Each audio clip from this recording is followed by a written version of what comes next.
93.3 Philadelphia is Fox Sports Radio, The Gambler.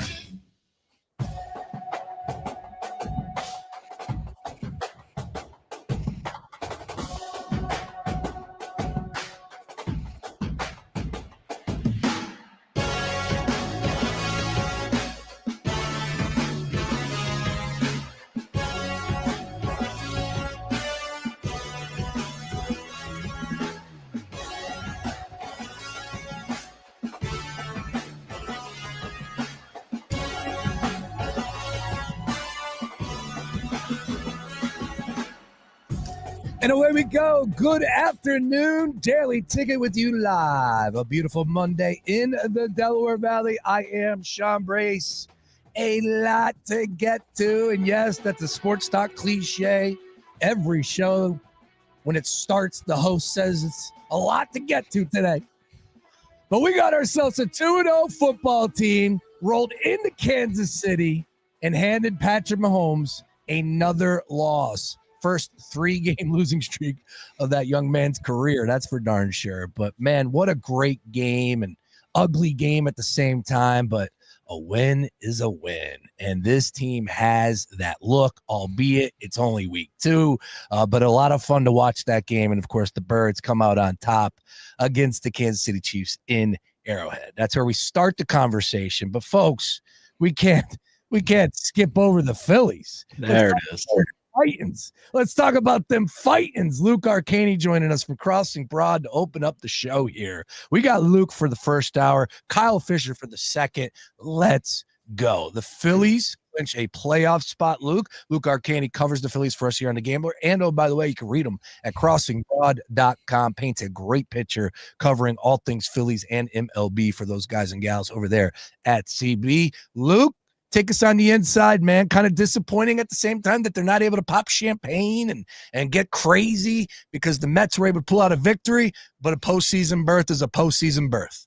Absolutely. The postseason berth is always the first goal. There's a lot of goals throughout a long 7-month MLB season, getting to the postseason, winning your division, winning a playoffs series, winning the pennant, and then ultimately winning the World Series. I think, as far as postseason and stuff like that, I think there's 5 goals you could say. And the Phillies have checked the first one off. And it wasn't actually even because of them or the Mets. It was the Dodgers beating the Giants last night, whooping the Giants last night on, I believe that was a 4:00 game yesterday out in LA. Dodgers win, I believe it was 10-2 over the Giants, meaning the Phillies clinch a spot in the postseason. Not the division yet, not a bye yet. Those are still the biggest 2 numbers I think we're looking at. Obviously, I think everybody knows the Phillies are going to win the NL East. Unless the Phillies lose out and the Mets win out, which if that happens, then Sean, it was nice knowing you.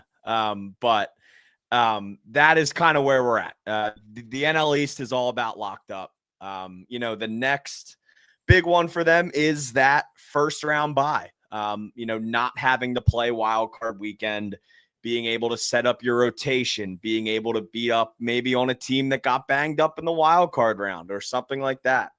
But biggest thing for the Phillies, getting that bye, being able to set their rotation up. And, if the Phillies were to get the bye, which it seems like they're hopefully on their way to getting that, first 1 or 2 seed, Phillies wouldn't need a 4th starter until game 4 of the NLCS, which is really big, meaning they go NLDS only throwing 3 pitchers. But, a very, very successful homestand.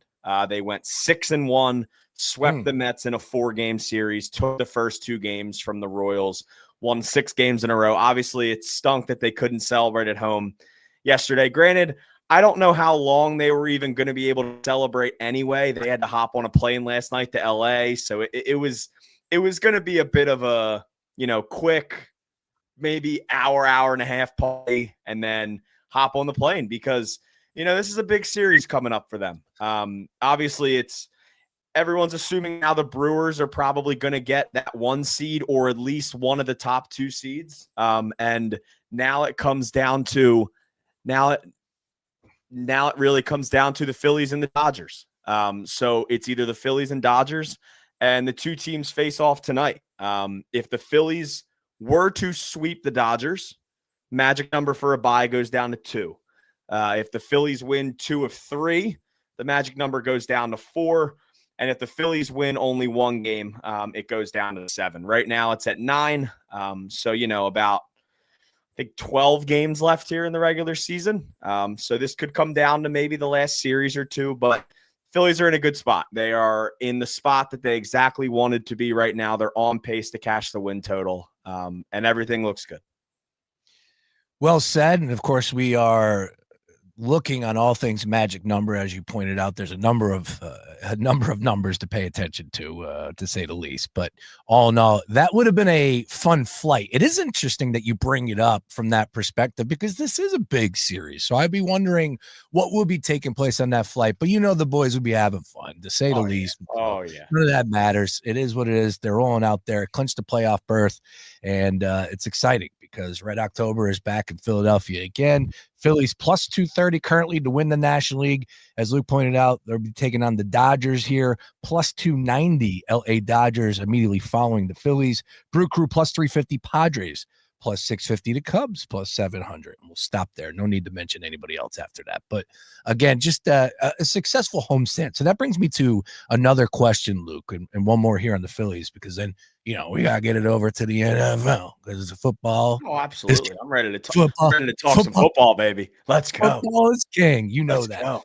Shout out McClay and Ryan Beef Coyle on that one. So with this homestand, the big question, of course, the talking point for all summer and going back to what they were last year. And it's the reality of the situation, unfortunately, but you got to be playing your best ball. And the Phillies at this point in time were not doing that, it felt like, last year. And it showed up in postseason. As we sit here right now, of course, we still got a little ways to go until we get the berth or the seating, as far as playoffs are concerned, and who's going where. But if the playoffs were to start tomorrow, where are we at on the scale? 5 being this team is hitting on all cylinders. Pitching is incredible. Hitting is happening at the right time. They're not going to hit any of those dry spells. It'll be tough. We know it's going to be tough, but bottom line, this team is rolling into a postseason. If they were to start today, 1 through 5, 5 being max, they're ready to go. Where do you stand on that one? If they were to start today, it would be at a 5. Wow. And if the postseason was the last 2 weeks, the Phillies would probably be World Series champions. Granted, the postseason is not the last 2 weeks. It doesn't start for another 2 weeks from today. Competition is a little different too. A little different. Kansas City Royals are a little different than those Detroit Tigers and those Dodgers and stuff like that. But yeah, last season, the Phillies played their best baseball early in the year. And from the London series on, they were a 500 baseball team, and the offense didn't show up, and the bullpen had a good regular season and blew it in the playoffs. This year kind of feels like a little bit of the opposite. They started off the season like they were good, but they weren't in control of the AL East all year. The Mets had the best record in baseball on June 1st. Phillies were in a wild card spot back on June 1st, just 3 months ago. And now, things that weren't working earlier in the season seem like some of your strengths right now, which is kind of crazy to think about. You lose Zach Wheeler, who is the ace and the horse and probably had a really good chance to win Cy Young if he never got hurt. And all of a sudden, Christopher Sanchez is the ace that we thought he could be for the last year and a half. Ranger Suarez, a guy who historically has been a first half good, second half bad pitcher, has, completely thrown that out the window. He had a bad month and a half throughout the regular season, and he's been dominant ever since. Jesus Luzardo, a guy who, got knocked around a little bit in the May, June months. There were some things where he was, maybe showing some signs to other teams, accidentally couldn't pitch out of the stretch. He looks like a guy that wants to pitch in the postseason. You bring in a proven playoff performer in Walker Buehler. No, he's probably not going to start a game for you in the playoffs, but that guy that pitched Friday night looked like he could have an impact for you in the postseason. I mean, the trade deadline that people thought, 30 minutes after it was a failure, even though they got the best closer in baseball. Since the trade deadline, Harrison Bader has the highest OPS out of any bat traded. This guy's been on a freaking tear.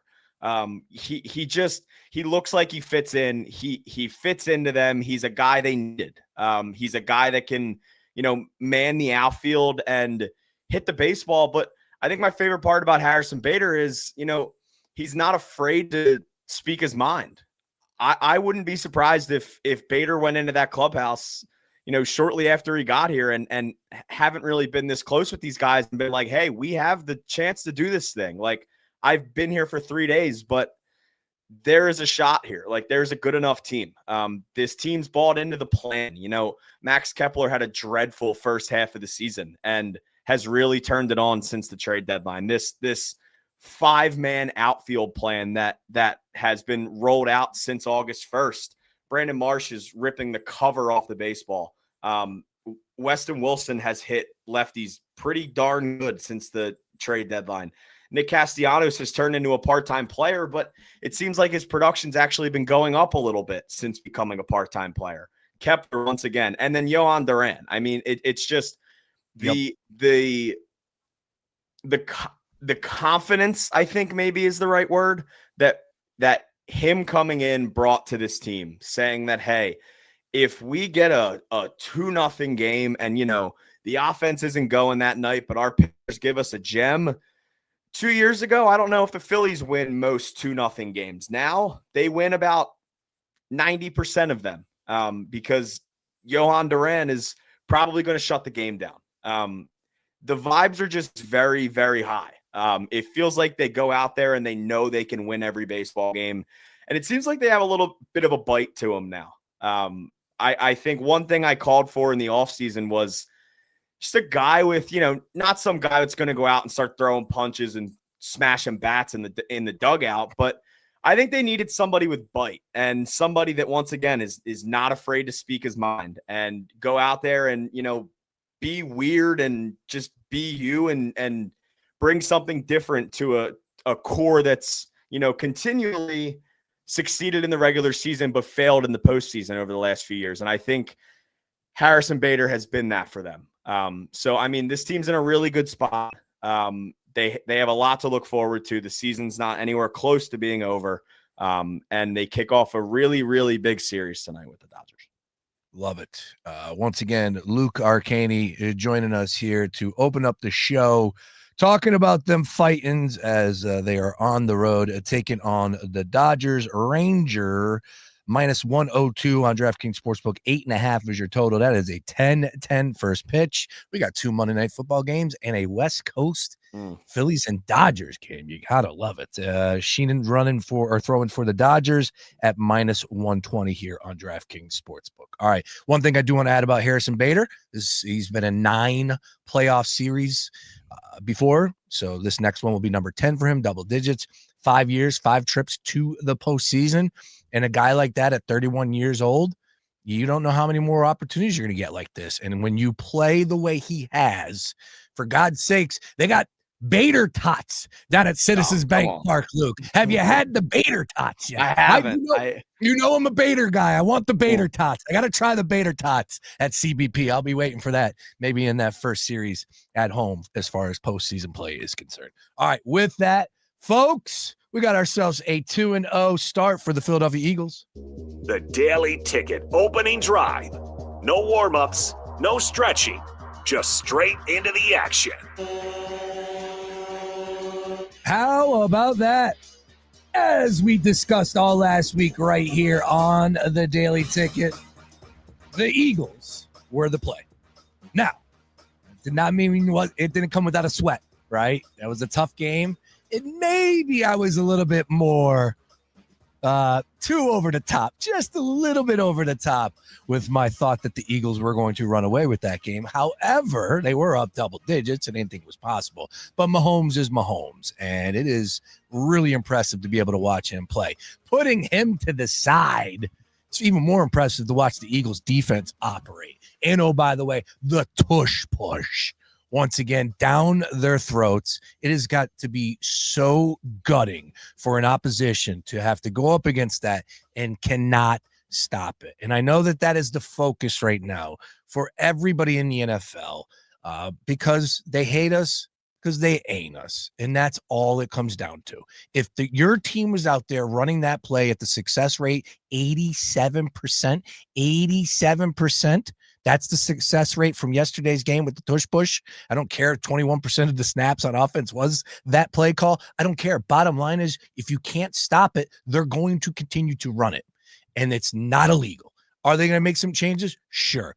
Good luck stopping Jalen Hurts and that offensive line with whatever changes you want to throw into the equation in this offseason to remove the tush push, because the QB sneak will always be there. You've heard this 1,000,001 times. Tom Brady ran the quarterback sneak better than anybody all those years that they won. You think that was a huge piece to the puzzle and why they had the success that they did have? Yes. They moved the chains on 4th and 1. Every single time it felt like Brady picked up those tough yards. Well, Jalen is doing it the same way. And I just want to look at it from the opposition and be fair about that. I'm so sick and tired of this conversation, but here we are, Dean Blandino on the game call, like rooting against the Eagles. I'm so sick and tired of the tush push. Stop it. All I know is watching the NFL yesterday, I saw JJ McCarthy drop the ball. Like, it's not an easy play. It is just not. And Jalen Hurts, because he's able to do what he can in the weight room. Oh, by the way, those horses up front, those hogs up front, the best offensive line in the game. Yeah, you're not going to be able to stop it. So the Eagles were able to run that successfully a bunch of times yesterday. Again, as I said, an 87% success rate. 20-17 was your final score. Birds went off as a point favorite in that game. 47.5 stayed under the total there. We weren't sure what we were going to see, but we did lean under as far as the game was concerned last week, talking about this game because just with how many injuries that the Chiefs had, no Worthy, he was a game time decision. I had no confidence that the Chiefs were going to be able to throw points up against the Eagles. So stays comfortably under the total. Birds comfortably with the victory. However, Travis Kelce makes that catch on the goal line. We might be looking at a much different story, but that's not how it played out, and the Eagles improved to 2-0. Luke Arcaini, a lot to chew on. What was your take after yesterday? Well, yeah, really quick, I did want to just say that 87% that you mentioned, it should have been 100% because the one time that they failed, the ball actually did cross the goal line. So that should have been a touchdown. So really, it should have been 100%. But I mean, the biggest takeaway is the Eagles just continue to find ways to win football games. And they're going into Arrowhead, and I don't care what the Chiefs are now, because listen, I'm here to tell you, the Chiefs aren't the Chiefs they were 4 years ago. They're just not. Mahomes does not look like the same player he did 4 years ago. Travis Kelce is drops. He's just kind of fine now. Like, he's good at what he does, but he's not the Travis Kelce he was 4 years ago. Nobody will be talking about the tush push, the 7 converted tush pushes yesterday if he caught a ball right in his hands that ended up turning into the biggest play of the game. This Eagles team just, they just find ways to win. They're 18-1, I believe, in their last 19 or something like that. They've won 16 straight, something like that Hurts has started and finished. Correct. That guy just finds ways to win football games. And listen, you can throw the 101 passing yards at me, whatever. I think my favorite part from yesterday is that, one, they won the game. But 2, the clip of Chris Jones and Jalen Hurts at the end of the game, social media and stat-driven nerds and guys that sit behind a computer with no camera and just type away on their computer for 8 hours are starting to rub off on players in the NFL. Because Chris Jones yesterday, when he lost the game, said to Jalen Hurts that he only had 101 yards, or he didn't even have 100 yards. And apparently, according to Chris Jones, passing yards are more important than winning football games.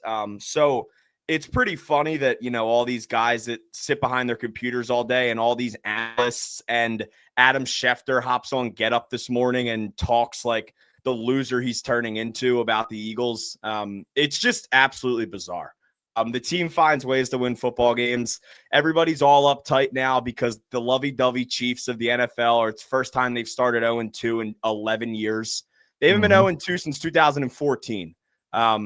Because they're not as good as the Eagles, I guess that's probably why.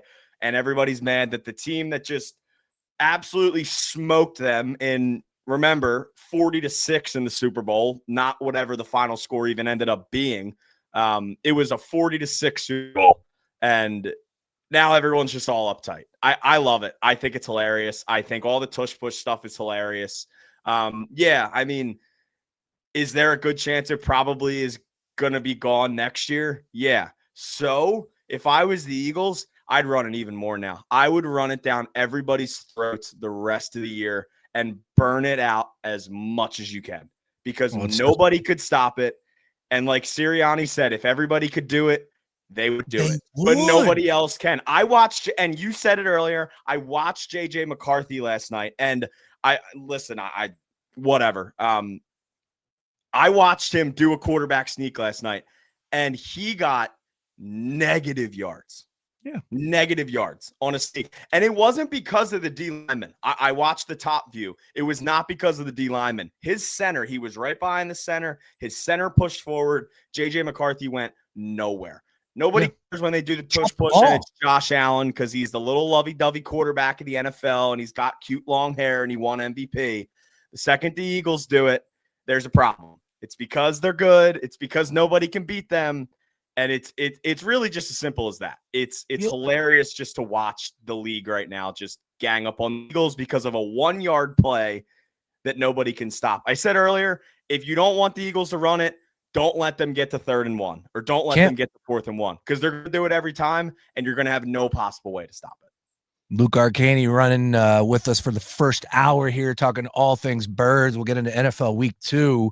Yeah, you're exactly right. And when you looked around the landscape of the NFL yesterday, as I was doing, you had the fill-in for a Browning for Joe Burrow. We will get into a lot of injuries, folks. The news out there is crazy right now on the timeline, including Jaden Daniels with the DC Commanders possibly going to miss next week. So we'll talk a little bit more about that. But quarterbacks across the league struggle to pick up that tough yard. You want to remove the players from the backside with the push. I have no issues with that. Go right ahead. Knock yourself out. You're still not going to stop Jalen Hurts and that offensive line picking up the tough yardage. And that's all it comes down to. So, and it's really disrespectful. And this is why we're going to move off right now to just simplify yesterday's game, where a team went on the road against an unbelievable desperate situation with Mahomes and the Chiefs.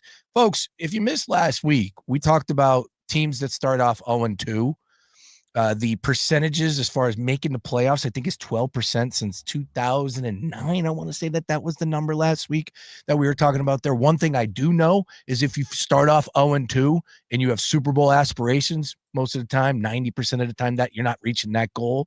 There's only been 3 teams that have ever started off 0-2 that won a Super Bowl, and that's obviously the Kansas City Chiefs, who have been the success that they have had. This is a team that needed to find a way to win a game yesterday, and they could not do it because the Eagles were the better team yet again. And that's where the focus needs to be. The defensive play, Makuba making plays out there, right place at the right time. How about that tackle coming across the middle on that tough 3rd down?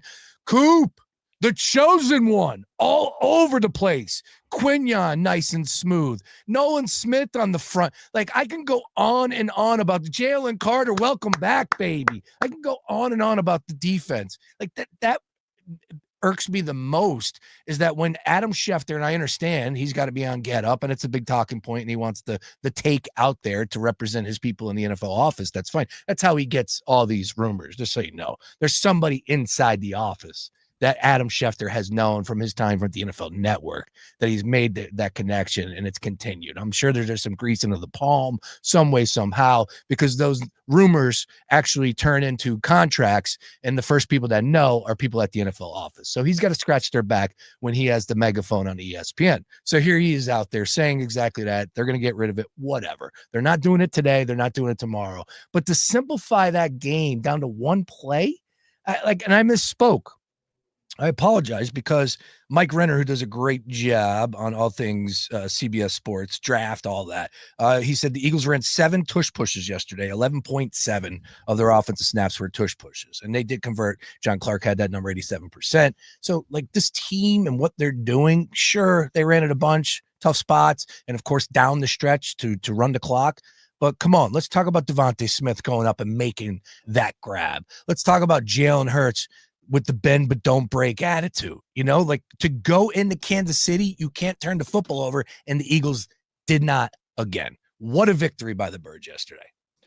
And I think it's one of the biggest things for me going into yesterday was the only reason I was a little iffy about yesterday's game, which is actually why I was not that they were going to lose. I thought it was going to be, I didn't like people getting on the timeline and saying they were going to blow them out again. I just personally didn't think that was the case. I thought it was going to be closer than a lot of people did. But the biggest thing for me is the Eagles being able to go in and beat the Chiefs off of a loss. I have to find the number, and I saw it the other day, but Patrick Mahomes and Andy Reid's record coming off of a loss is like historically good. They rarely ever lose 2 in a row. And the fact that they went in there yesterday and, they didn't blow them out, and they didn't go in there and they didn't run all over them. They didn't pass all over them. They just played a good football game. Like, the defense showed up, a defense that I think is still going through some growing pains, right? Figuring out the CP2, figuring out the new safeties. Andrew Makuba obviously makes a huge play yesterday. Oh, yeah. Figuring out the new D lineman, Zadarius Smith.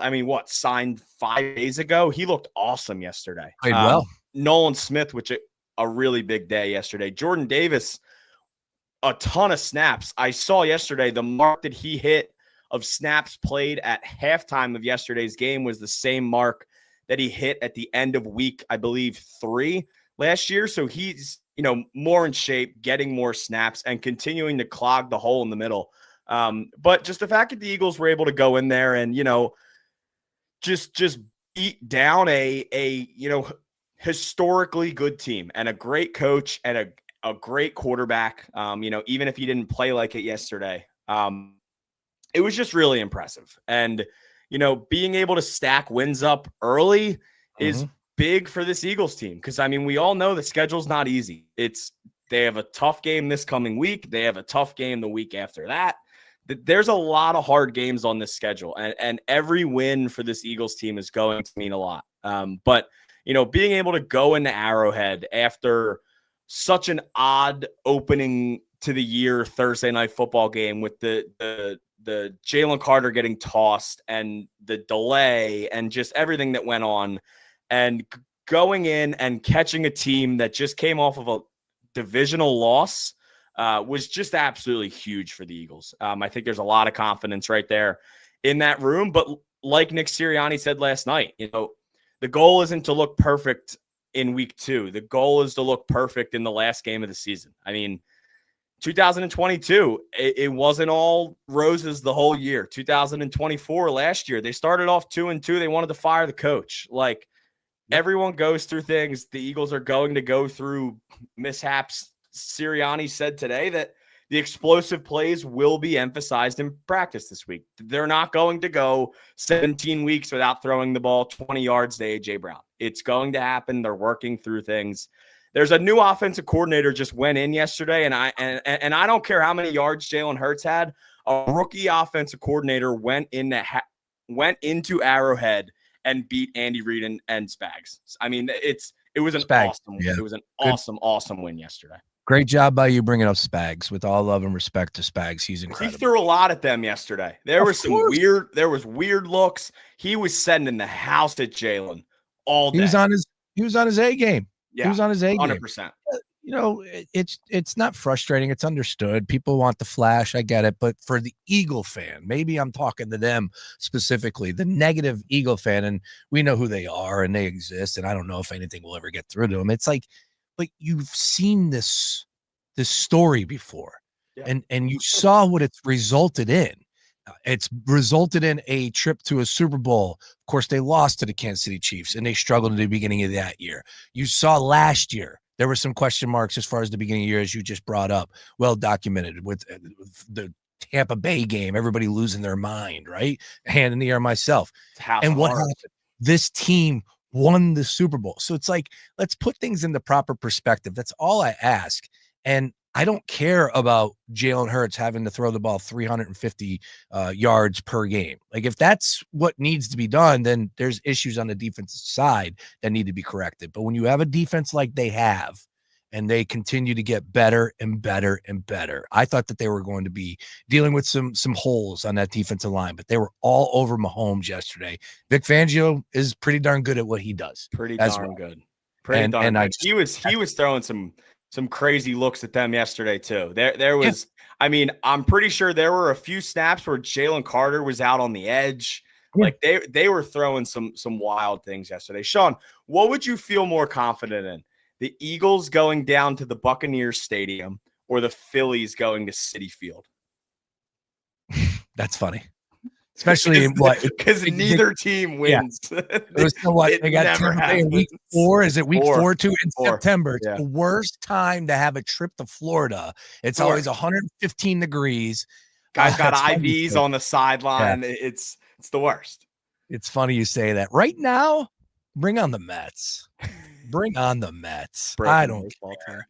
Yeah, that's a bad baseball team, so I don't care. I know they won on a walk-off yesterday. Good luck, but I don't see them. And oh, by the way, they won't have home field advantage. So no, bring on the Mets. But with that, like you pointed out, the Eagles roll on, and just to put a bow on my take from before, it's just like, we know how good this team is, what they're capable of. So stack wins is what you said. I'll roll with that. Stack wins. It's 2-0. Perfect start to the season. There's only a few teams that can say they're 2-0. And oh, by the way, they're not turning the football over. You're getting good special teams play. Jake is still Jake. You offensively, you have guys like AJ that can pick up those tough catches. Devontae's still going up and coming down with the grab like he's been doing all his career here. So when they are going to play, let's just say that the playoffs started tomorrow and you got to go up against the big bad Green Bay Packers or the Detroit Lions. Yeah. Like, sure, I like the Eagles in every game. Yeah, I like the Eagles. That's it. What are we talking about? In every single game. They won and they cover. Good teams win. Great teams cover. That's always it. All right. NFL week 2. We got to hit a quick timeout. We'll come back, hit on some of this breaking news. I'm talking about major quarterbacks being injured, specifically in the NFC East. It could be missing some extended period of time here. Joe Burrow, that's been on your timeline a lot. We'll give you the nuts and bolts on how long he's going to be out. And we got to start asking our question, what is injury prone? Because I think Mr. Burrow is exactly that. He's Luke Arcaini. I'm Sean Brace. This is the Daily Ticket. Do not go anywhere more after this. The Gambler. Phillies home for all things sports gambling. The ultimate celebration of music. Our 2025 iHeartRadio Music Festival, presented by Capital One, is happening this Friday and Saturday. Live in Las Vegas at T-Mobile Arena. 16 artists, 2 nights, 1 stage. Streaming live only on Hulu. And listen live on the free iHeartRadio app. This Friday and Saturday night, starting at 10:30. Capital One is the proud presenting partner of iHeartRadio Music Festival, bringing great products, rewards, and services to its customers. What's in your wallet? Fox Sports Radio, the Gambler.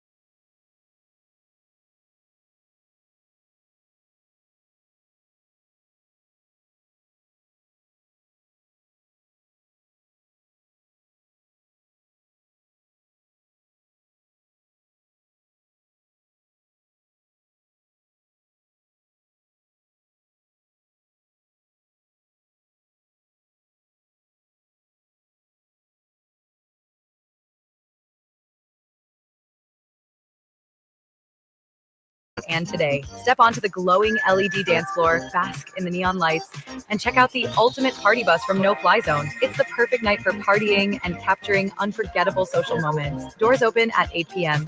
18 and over with free parking. Get your tickets on Eventbrite. Don't miss Neon Nights.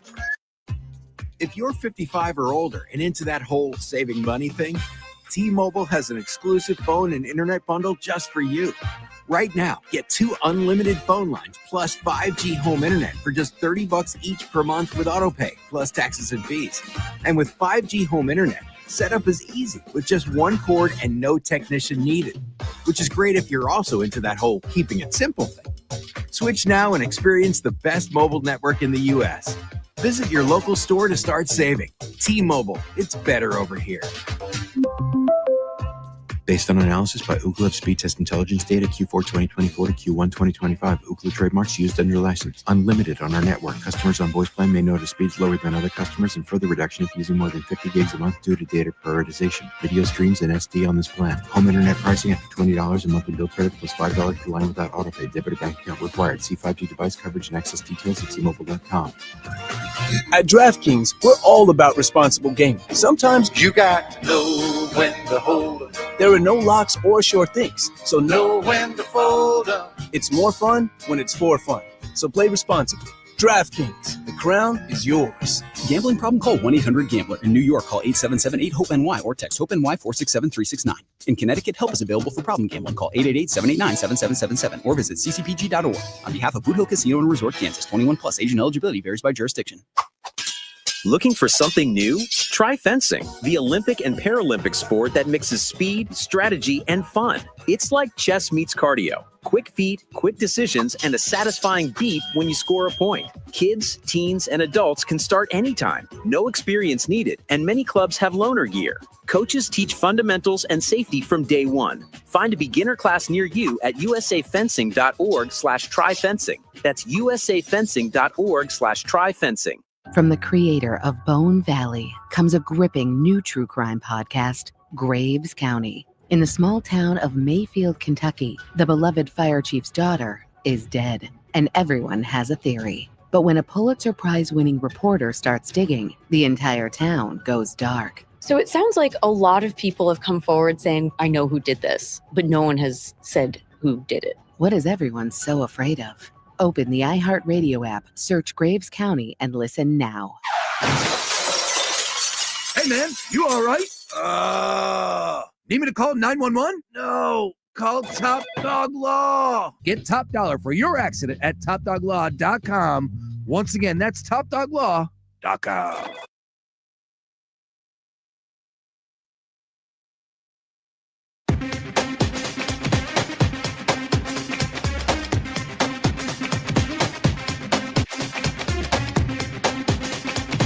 Daily Ticket with you here, Monday. Luke Arcaini riding with me. Hour number one, Kyle Fisher. I don't know. I don't have an opportunity to speak to Kyle yesterday. Bad job by me, or last week. I don't know where he was this weekend. He was Bills Jets at MetLife, I believe. That one cost me. I rolled with the. It cost me field. too. I rolled with the field stack in fantasy. Not in the Jets way. The Josh Allen anytime touchdown cost me yesterday. Oh, Didn't man, it? what a tough SOB. Yeah, he is an animal. Yeah, if you don't like Josh Allen, then I don't. I know you made a joke about him, but I love him, but incredible. Yeah, there's a lot to like about him. I went with Justin Fields, thinking that the Bills defense was as bad as advertised in week one, but week one is a liar, as Kyle Brandt says, and that's true to a point. We'll talk a little bit more about some of that as far as teams that proved a point after week two. And, oh, by the way, biggest disappointments. We got a lot to get to. Luke riding with me for the first hour. Coming up at 4 o'clock, we have Kyle Fisher. Real quick, I do want to point this out, though. Shout out. Thank you to Villanova for rolling out the red carpet for us, Playfly Sports. It was an interesting game, to say the least, on Saturday. Good teams win, great teams cover. What a cover. It was so funny. I was with a buddy for the end of that game. I had Nova. He had Penn State. Massive Penn State fan. And we're sitting there and just, I mean, what a grab for the cover. Just, I mean, you couldn't script it up any better. So I got to be honest with everything. Penn State was it was unbelievable. What a weekend. I haven't been to Penn State since 2002. So, and this is my first Penn State football game. So the scene was electric. It was college football. I loved it. It brought me back to my time in Raleigh with NC State, and you like just even bigger and badder. It was so cool to be up there at State College. And people that want to roll their eyes like Villanova, no, it doesn't matter, right? They'll get it going for whatever team is coming to town. It's a college town that just rocks and rolls when that schedule comes out, and there it was. So it was my first time going inside Beaver Stadium. Dude, it was a disaster. It was the worst game day experience that I have ever experienced in my life. And I'm not being just over the top, like at least in the last 20 years that I can remember, okay? It took us 40, if the stadium's going under construction. So I'm willing to give them that benefit of the doubt. But however, people told me that it's normally chaotic to get in there. That's fine, but please let it be known that in order for you to get to your seat for kickoff, you need to at least give yourself 90 minutes. Luke, 90 minutes to get from the entrance, the gate, not even the gate, because it took you 25 minutes to get to the gate. Then from the gate to your seat, it was incredible. The line that we had to wait just to get to our seat. Literally into the first quarter, I think we got there. It's just like, what? And it is beating down. Sun's beating down on us. So the lines were ridiculous. I got the boys up. It was a blowout. And I'm like, all right, you know what we got to do. Let's go catch this game with a television. So we did. And we were the only people in that building that had Villanova plus 48.5. And for the game to come out and come down the way it did in just silence. And here is Beef, me, Sean Bernard, and Sam Ostry. Thank you very much to those guys rolling with me this week. Incredible job. John Jansen back behind the scenes as well. Nick McClay on Friday. Playfly rolling out the red carpet for us. Can't thank those guys and girls enough for giving us the opportunity. But what a scene it was. And it was just a great weekend. Unfortunately, like I said, the game day experience, Penn State's got to work on that. And I hope the construction is why they're doing that, because that's unacceptable. For you to literally take 90 minutes to get to your seat from the gate, it's unacceptable. It's unacceptable. Those tickets aren't $20. They're not $5, good money. Come on, man. Let's get the process going. Hire more people. Keep it moving. We're checking purses of 80-year-old ladies. Like, what are we doing right now? The lady's 80. She's got a clear bag. There's nothing in it. But because it doesn't, let's go. What are we doing? It was hot. I'm jammed in like a sardine. I'm hurting from the night before because I'm running with the young bucks. I can't do it anymore, but I thought I could. And here we are, dying to get into the stadium. I got to my seat and they're already down 14-0. But they covered. They covered. Anyways, all right. What a time. And shout out to Coach Franny coming through the program, the station on Thursday or Friday, excuse me. He was awesome and very genuine. And you just knew that the horses it's just, you look down on that field and you look at the offensive lineman versus the defense, you're like, whoa. And then on the flip side, you're like, whoa. But Penn State's a good damn team, and I think they were playing with their food just a little bit because it could have got even uglier. But bottom line is, hey, cover 48.5. What a play at the end. I want to come up with T-shirts. That have just a silhouette of the grab, and then on the back, just cover. Green check mark. On there. Oh, yeah. 48.5, whatever. I know we can do it.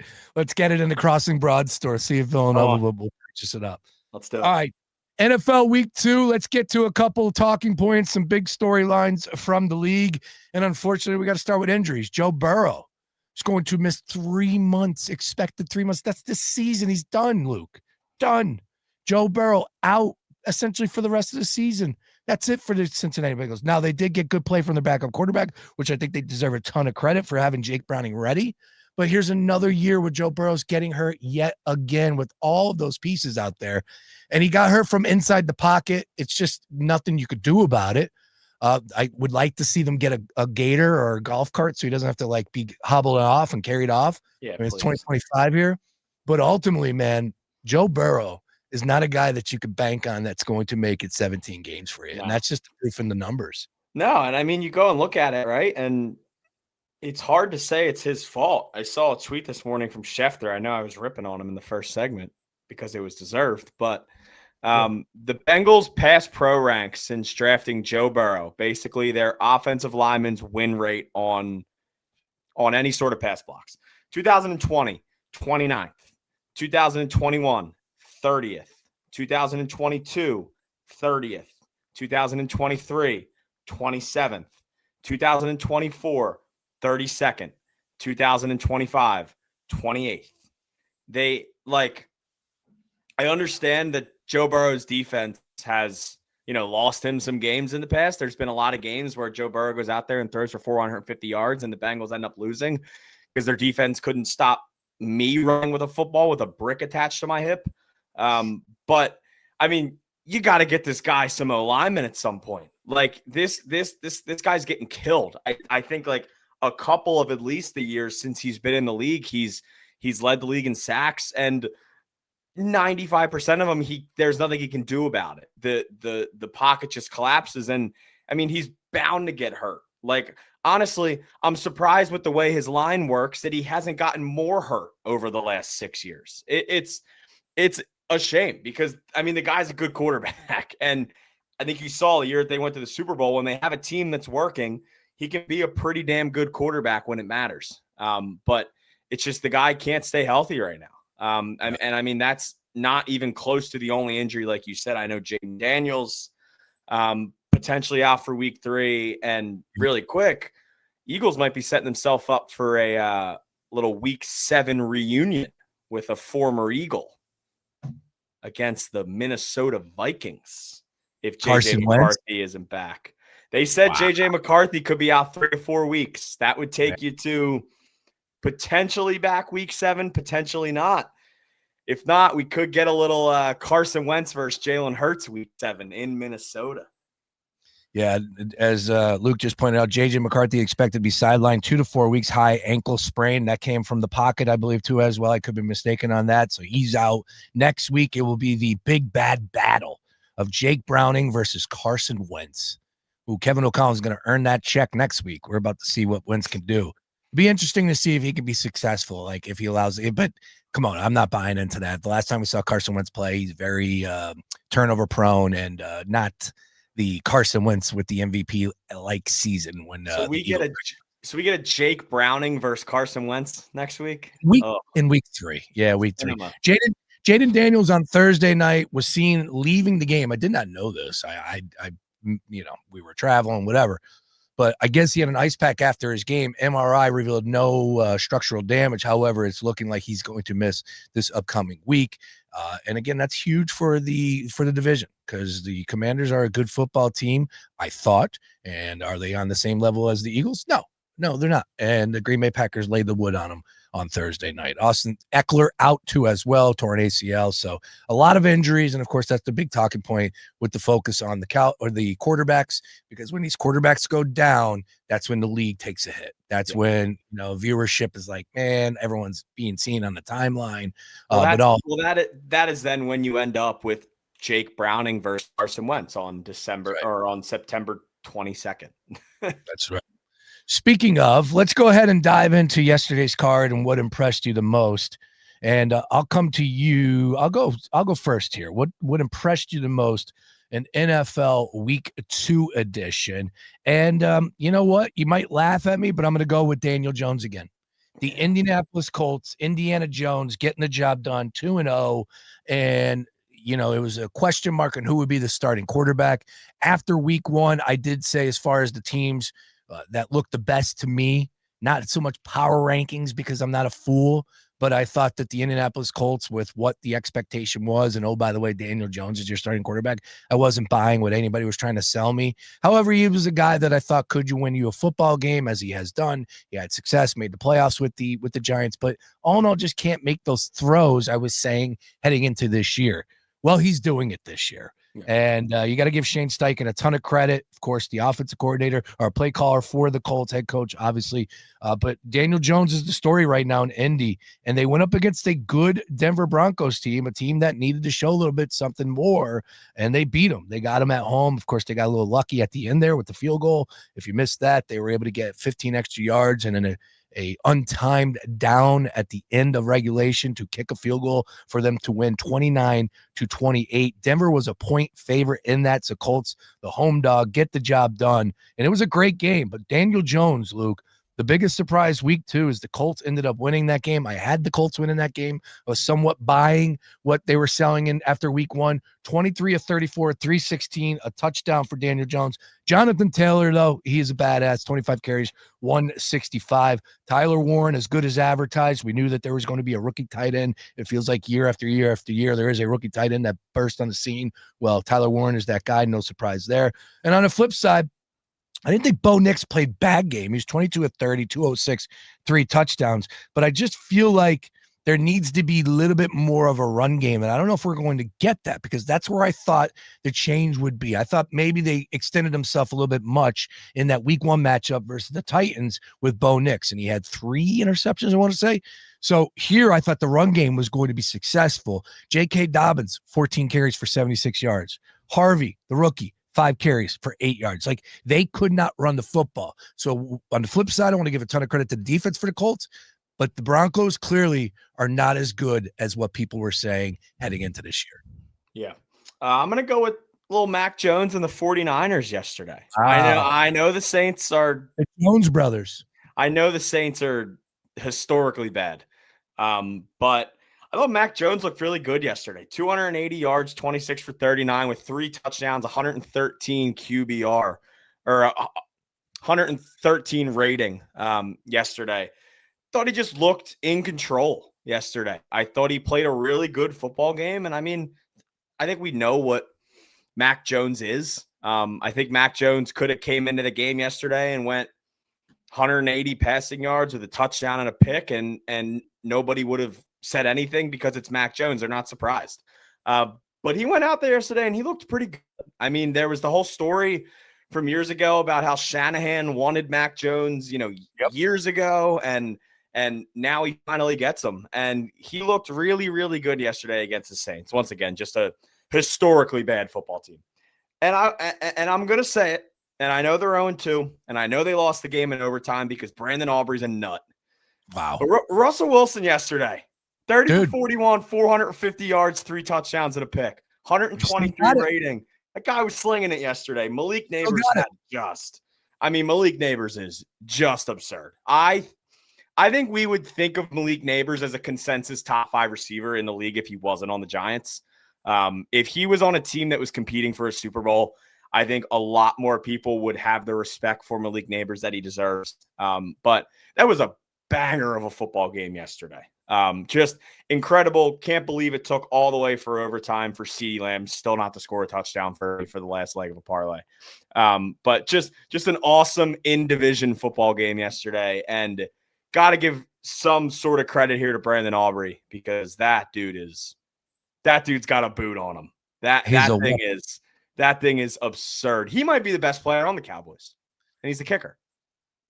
Is he the best player on the Cowboys other than CeeDee Lamb? He's a weapon. That's for darn sure. Get the ball in midfield. He might be.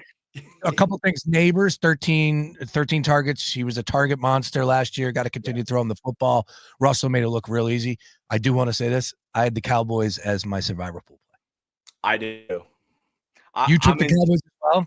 I did too. I'm in 2 survivors. One of them I did Cowboys, and the other one I did Ravens. I did 4. So the Ravens was easy, but the Cowboys was a little bit of a sweat there at the end. I'm in all 4, and I had the Cowboys in every one of them, and was fully expected to lose that game. And I just cannot, my jaw was on the ground when Aubrey had an opportunity to kick, and that ball went up and it went right, and then it comes back, and that thing still had 10 more yards. This kid has an iron leg. He's got an iron leg, Luke.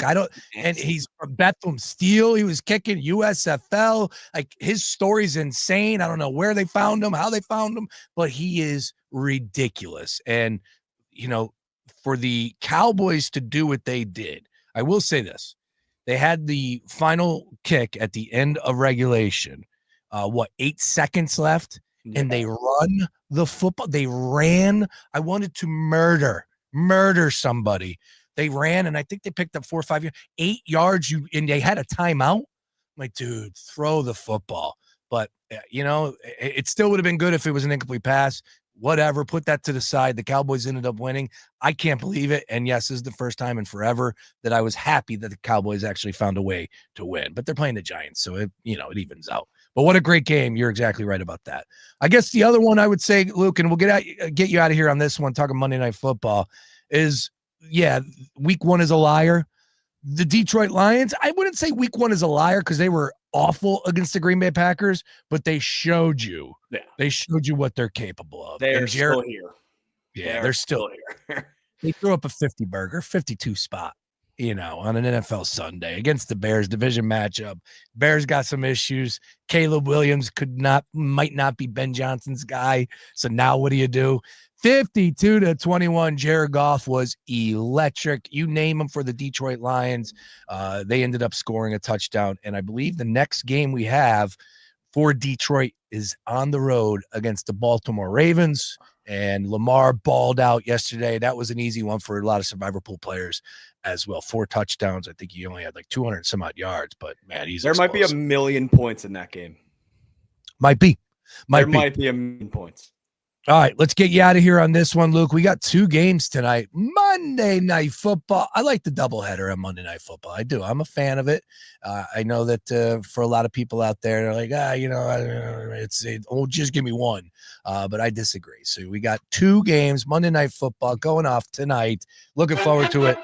Buccaneers and Texans. That's our first game at 7 p.m. Then at 10 p.m., the Chargers and the Raiders. First up, DraftKings Sportsbook. Texans 2.5-point favorites. 42.5 is your total. As I said, hosting the Tampa Bay Buccaneers. And then finally in the nightcap, the Raiders and Chargers. Chargers 3.5-point favorites. 46.5 is our total. Game being played in Vegas. If I made you give me one winner, Luke Arcaini, where you going? I'm easily going to the Buccaneers +2.5, probably to +120 as well. I think the fact that Houston's a 2.5-point favorite after putting up 9 points in week 1, I think it's a little absurd. I like the Bucs. Their offense is just electric. It maybe didn't look perfect in week 1, but nobody looked perfect in week 1. I like the Bucs tonight, +2.5. I'm going to get a money line at +120. As well. I have a lot of Emeka Egbuka stock in fantasy tonight. So I think I need a 20 burger out of him tonight. So need a nice handle of catches and a touchdown in there. But yeah, favorite play for me tonight is Bucs +2.5. Chargers Raiders. I don't really think I love anything in it. Probably Chargers in a money line parlay somewhere, but I really like the Bucs +2.5 tonight. It's a big spot for Justin Herbert on the road, 3.5-point favorites. It's a big ask. Raiders look good in week 1. We're able to win that game on the road in New England. New England, not as bad as advertised for some people out there, although Miami stinks. Still, though, New England going in there and winning the way that they did, I give the Raiders a lot of credit. Catching 3.5 at home. Yeah, but I'm with you because if you made me make this selection, I'm probably looking at Justin Herbert and the Chargers. However, my one favorite play is it's simple as this. This guy is heading to Canton, didn't do much in game 1. I expect a Mike Evans touchdown +150. Lock it in. That's one of my legs for parlays, but all in all, that's my favorite play out of these 2 games. Luke, you're the best. Thank you for hanging with us overtime. Phillies coverage at crossingbroad.com. Make sure you're listening to him here as he joins me on the Daily Ticket, keeping us up to date. Busy time of year. We love it. A red October. It's right around the corner. Great to have you, Luke. Enjoy the rest of your day and good luck on those plays, man. Sure. Thanks, Sean. My man, Luke Arcaini joining me there, crossingbroad.com. On the other side, Kyle Fisher, fresh off a trip from MetLife, and we're going to hear a little bit more about what took place with Josh Allen and that injury, because Kyle Fisher was on the sideline for CBS Sports yesterday up there at MetLife, so he'll bring us in on maybe some of the things that we did miss. What was he drinking? What was that? Was that just to wash his mouth out, like the blood? What a bad dude, man. He is a tough SOB. Broken nose. It feels like right back in there, and he ran off, too. It was crazy to see that. He just runs right off. Like, get me out here. Next thing you know, they get the backup quarterback, Mitch Trubisky, who threw a nice pass. But that was a fun game to watch, and a lot more fun if you had the Buffalo Bills. I didn't wager on it, but I had Justin Fields in my fantasy, and did not work out. Full disclosure, I pulled Jared Goff and replaced him with Justin Fields. That's not the way to win. Hello? It's the Daily Ticket. Kyle Fisher on the other side. More after this. The Gambler.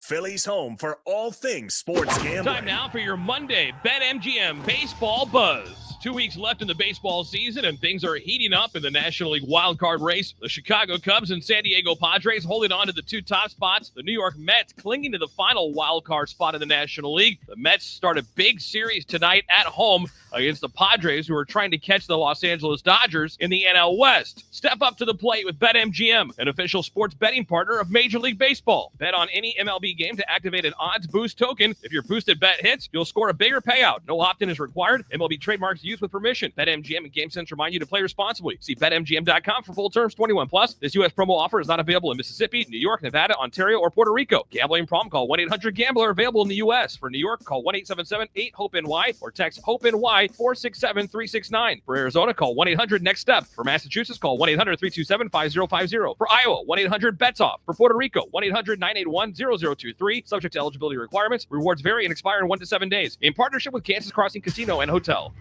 Get in the zone, AutoZone. Summer's almost over, but the heat is pressing on. If you've got battery trouble, stop by AutoZone for free battery testing. It may just need a charge, and we'll do that for free too.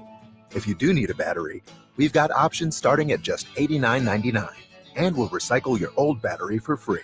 Now that's a strong start. Don't miss the end of summer sale, now at AutoZone until September 22nd. Get in the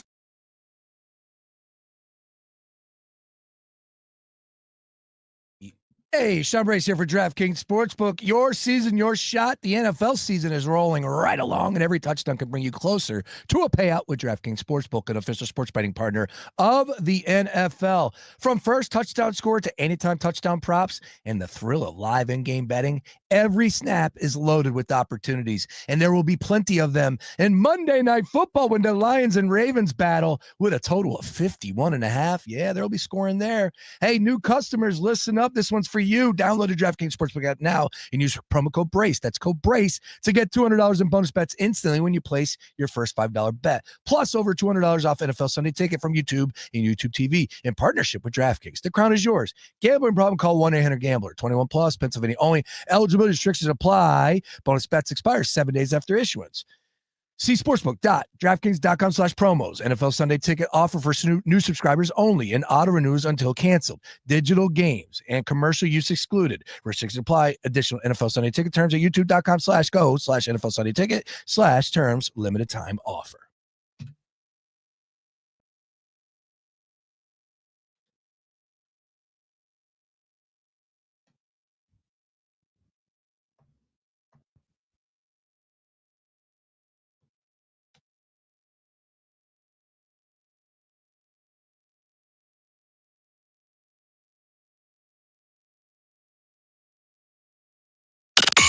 Fox Sports Radio, The Gambler. Now, total traffic for Philadelphia. We've got a crash northeast extension between the PA Turnpike and Lansdale. Northbound, one lane is getting by now. And southbound, the left lane's blocked at the accident scene. As a Blue Route northbound calling St. David's up to the Turnpike. Lara Tutela, total traffic. This report is sponsored by Discover. Guess what? Discover's accepted at 99% of places to take credit cards nationwide. You heard right, 99%. If you don't think so, maybe it's time to face facts. You're stuck in the past. Based on the February 2024 Nielsen report, learn more at discover.com/credit card. Looking for sun protection that actually works and feels great? Wear SPF by PGA Pro Justin Thomas has you covered, both on and off the course. Dermatologist tested and sweat resistant, it's broad spectrum SPF that won't mess up your swing or your skin. From the first tee to everyday life, Wear SPF is a high-performance skincare collection that helps you protect yourself like the pros. It's par for the course. Shop now at wearspf.com and stay sun safe all year long. That's wearspf.com. You know what's great about your investment account with the big guys? It's actually a time machine. Log in and zoom. Welcome back to 1999. It's time for an upgrade. At public.com, you can invest in almost everything. Stocks, bonds, options, and more. You could even put your cash to work at an industry-leading 4.1% APY. Leave your clunky, outdated platform behind at public.com. Go to public.com and fund your account in 5 minutes or less. Paid for by Public Investing Inc., member FINRA and SIPC. Full disclosures at public.com/disclosures. Looking for something new? Try fencing, the Olympic and Paralympic sport that mixes speed, strategy, and fun. It's like chess meets cardio. Quick feet, quick decisions, and a satisfying beat when you score a point. Kids, teens, and adults can start anytime. No experience needed, and many clubs have loaner gear. Coaches teach fundamentals and safety from day one. Find a beginner class near you at usafencing.org/tryfencing. That's usafencing.org/tryfencing. I'm Dan. He's Ty. Hello. And we're the Solid Verbal College Football Podcast. Tune in for previews, recaps, bits you won't hear anywhere else, and all the emotional support you need as a college football fan. Join us all season long as we ride the roller coaster of this ridiculous sport. Open your free iHeartRadio app, search the Solid Verbal College Football Podcast, and listen now. We don't just love college football, Ty. We live it. Number 1 on your car radio preset and the new and improved iHeartRadio app. WDAS and WD273D Philadelphia is Fox Sports Radio, The Gambler.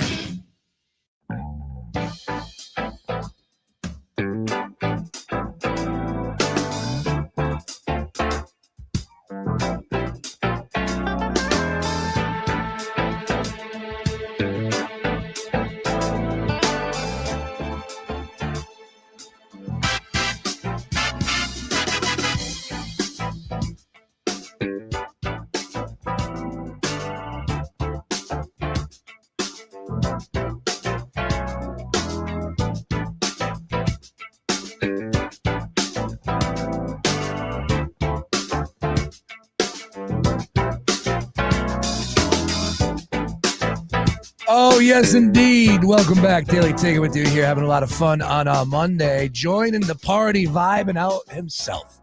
Fresh off a trip up the expressway, up at MetLife for the Bills and the Jets, which was complete domination by one team. Take a guess who actually that was. Kyle Fish joining us right now. Kyle, great to have you. As always here, love getting that text message like, yo, I'm available today if you need me. My guy, because last week we did not have an opportunity to have you on due to everything that was taking place. And, of course, I thought we're taking a flight, but you were coming back from Green Bay, so that kind of threw us off. So I wasn't sure where you were, but Kyle does a great job for all things CBS Sports on the sidelines on Sundays, and make sure you read them over at Philadelphia SN. With that being said, Josh Allen is one of the toughest dudes out there, and he plays quarterback. I don't think anybody's surprised by that. What exactly happened to him? Because he takes a hit. He runs off the field, waves in Trubisky. Like, this dude's a maniac. He's got a broken nose or whatever is leaking. They're feeding him stuff. He's drinking on the sideline. I don't even know what actually took place yesterday. So he caught a hand across the face, got underneath the face mask a little bit, caught him in the nose. And I wasn't even watching the field at the time. I was paying attention to something that the coaches were talking about on the sideline, but I was on the Bills sideline. Nice. And I hear a little bit of commotion on the sideline. And I look up this way, and here he is sprinting off the field doing the thing where, like, he's holding his face out so the blood won't get on his jersey. And he's just going like this, sits down, and leaking is the right word. Dude was leaking blood. Ugh. And he's just spitting it out and telling somebody to come over.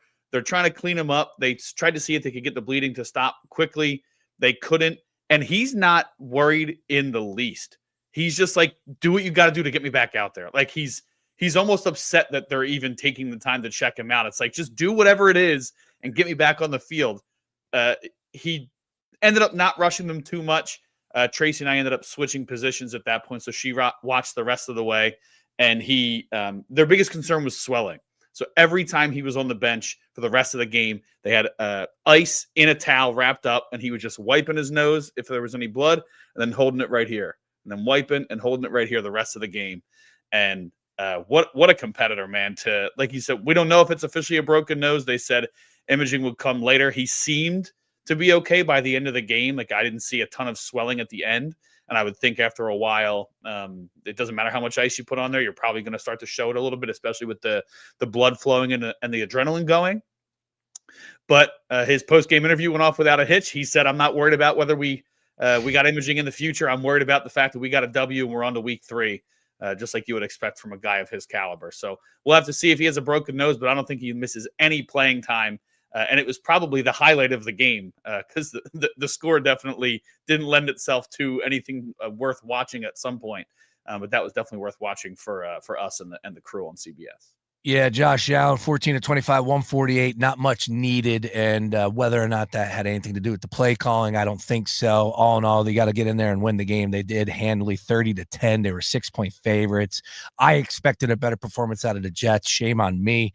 You don't say that often. I don't say that often, but I thought that we would have got a little bit more from them on the offensive side of the ball. Turnovers killed them, if I'm not mistaken. I know that Fields had a tough fumble there, which was really tough. And all in all, it was one-sided. As you pull up the box score here, 25 first downs to 11, 224 to a total 100 passing yards. Time of possession was 38-21. Complete domination from the Buffalo Bills. Josh Allen, though, no surprise, one of, if not the toughest SOB out there. The hits he takes, and that was really cool to see. As far as Buffalo, no hiccups on defense, right? Like, I thought we would see the defense struggle a little bit. I didn't think it was a fluke, or I thought what we saw against the Ravens, albeit it's the Ravens and their offensive players and system, I thought that the Bills defense was going to struggle a little bit, but they must have heard the calls and the people saying exactly what my thoughts were, and they answered them. They were dominant, and as I said, just limited the Jets to 3 points through 3 quarters. Jets were able to get a touchdown finally in the fourth quarter. But was that a concern to you? Were you thinking like, oh, you know what? Look, the Ravens are the Ravens. That needs to be the focus. We're talking about the Bills defense, giving the Ravens all the respect that they deserve. And what were your expectations heading into yesterday's game? What were you saying pregame? So one of the biggest things that we were watching was the defense, and not only the defense, just because they're not the same unit that they've been in the past. They don't have the same names. They did bring in Bosa this year, which we talked about in the offseason should be a boost for them, but they're not the same guys. They're running out people who maybe are more rotational players as their starters in the secondary. And then on top of that, pregame, you lose a linebacker, 2 DBs, a defensive tackle, all to injury, multiple guys on the injury report. Christian Benford, who actually ended up having a pretty good game, he was on the injury report as well.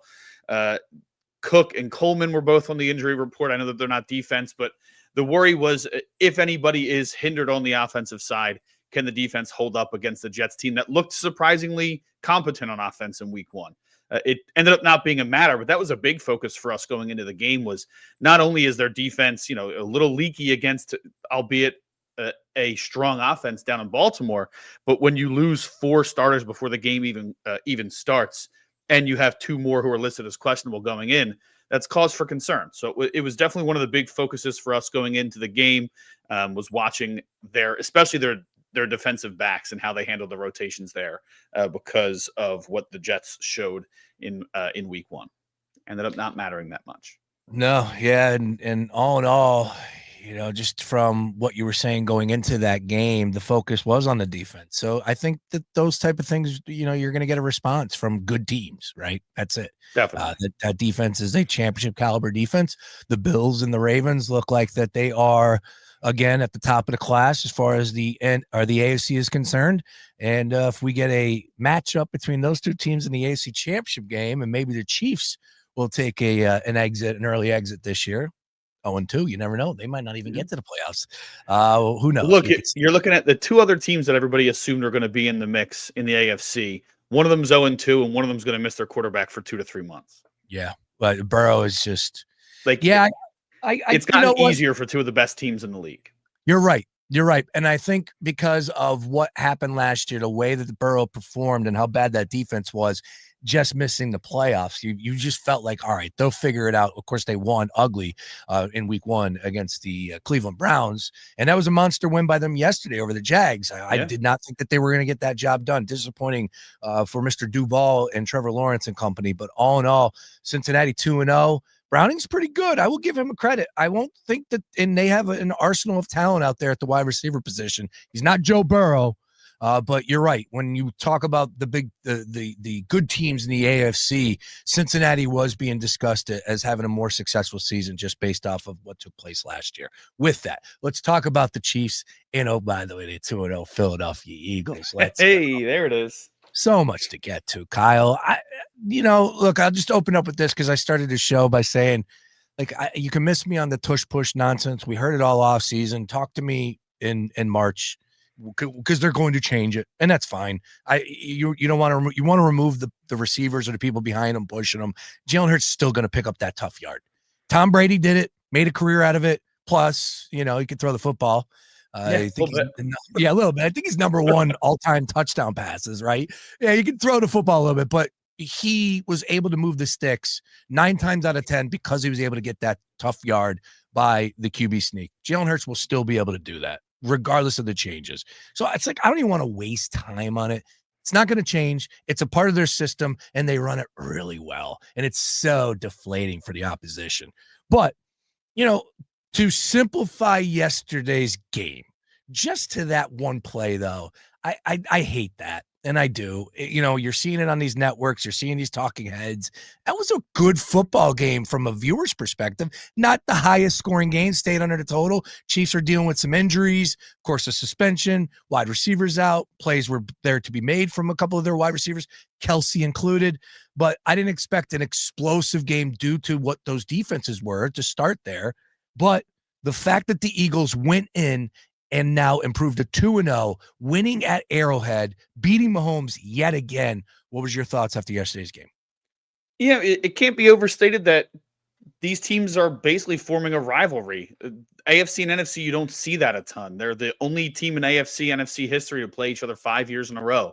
They're the only quarterbacks to beat each other in a 3-year span in the Super Bowl. It's a remarkable test regardless of what you think about that team. Now, I also am a firm believer that you don't know a whole lot about a team until about a month in. So is that what the Chiefs are going to be all season long? What looks like a deflated offense? Probably not.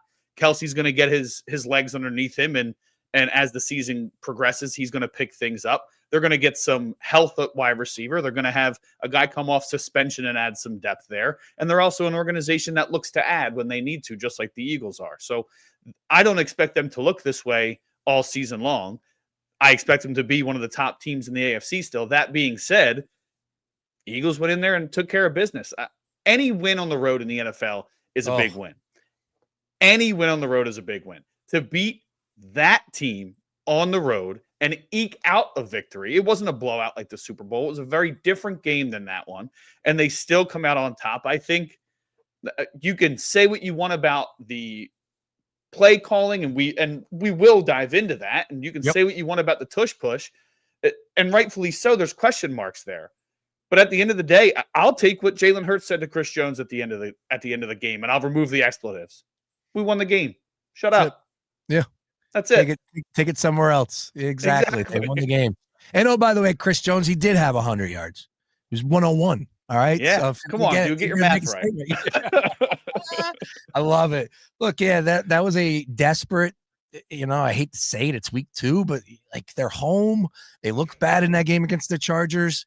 You know that they're a little bit better than what they were. That defense took it personal. I thought the defense played really well. Spags is incredible. We don't have to go into that. They got a great defensive front, solid linebackers, good corners.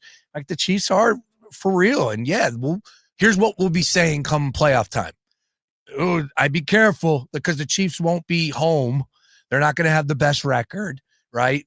They're going to be probably whatever seed, a little bit, as far as further back, not the 1 or 2 seed, maybe a 4th or a 5 seed, whatever it may be. And they're going to be a difficult team to match up with, and that's what we're going to be saying come postseason. They'll probably sneak off a victory that they should not have. They'll be an underdog, and who knows? But this is the Kansas City Chiefs team that has been in back-to-back Super Bowls, and of course, as you said, with the rivalry, you got to love what we're seeing so far between these two teams. Jalen Hurts, I don't look at it from him saying, it wasn't the Super Bowl, I believe, as well as you said, where he outperformed Mahomes. It was a defensive game, but Jalen Hurts doing what he needed to do, of course, making some big time throws that won to Devontae Smith at the top of the list for me, and getting the job done, scoring a touchdown when his number was called, best bet in football, and picking up those tough yards with the 7 tush pushes that they ran, 87% success rate. If I'm giving out a game ball, I look at the quarterback. What about you? I mean, I guess you'd give it to Bakuba if you have to pick somebody, but maybe Fangio, because whatever they're doing as far as adjustments at halftime have been impressive. And I know it's a young season, but they only allowed 3 points after half. Last week, they only allowed 130 yards 160 yards in the second half, and really contained Mahomes in the second half against the Chiefs. Only allowed the touchdown. They've only allowed 1 or 2 scores in the second half through 2 games.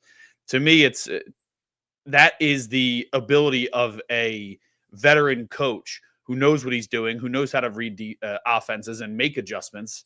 I know that there's things that we've complained about in the past about maybe different Eagles eras, but the lack of adjustments in game have driven people crazy before, and that's not what you see with Fangio. So to me, you knew that it was going to be a defensive battle out there at Arrowhead, and that's exactly what Fangio did. He prepared himself for a defensive battle, made the adjustments necessary, and slowed down the Chiefs in the second half, giving his team a chance to win. So ultimately, I think that Hurts with the tush push and his ability to make things happen. I remember there was one, the go ball to Devontae Smith was a really impressive read by Barkley too, to take the backside defender, because they were getting rushed by 7. You only had 6. He picked the backside defender so Hurts could see the guy coming at him and knew when he had the time. And I thought that was a really impressive play. So that's not to take anything away from Hurts, but the defense through 2 games has been so impressive. I want to give props to them and to Fangio for his his adjustments. Yeah, you know what? I'm taking my game ball back from Jalen. No,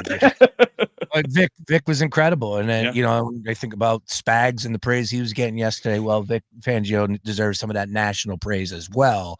I know he is getting a ton of it locally, but yesterday you heard a lot about Spags. All right, let's talk a little bit more about in-depth as far as the offense and the play calling is concerned.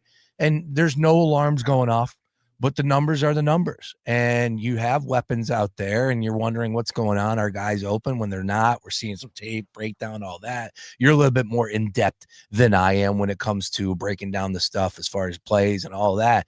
What are you seeing when it comes to the Eagles' play calling?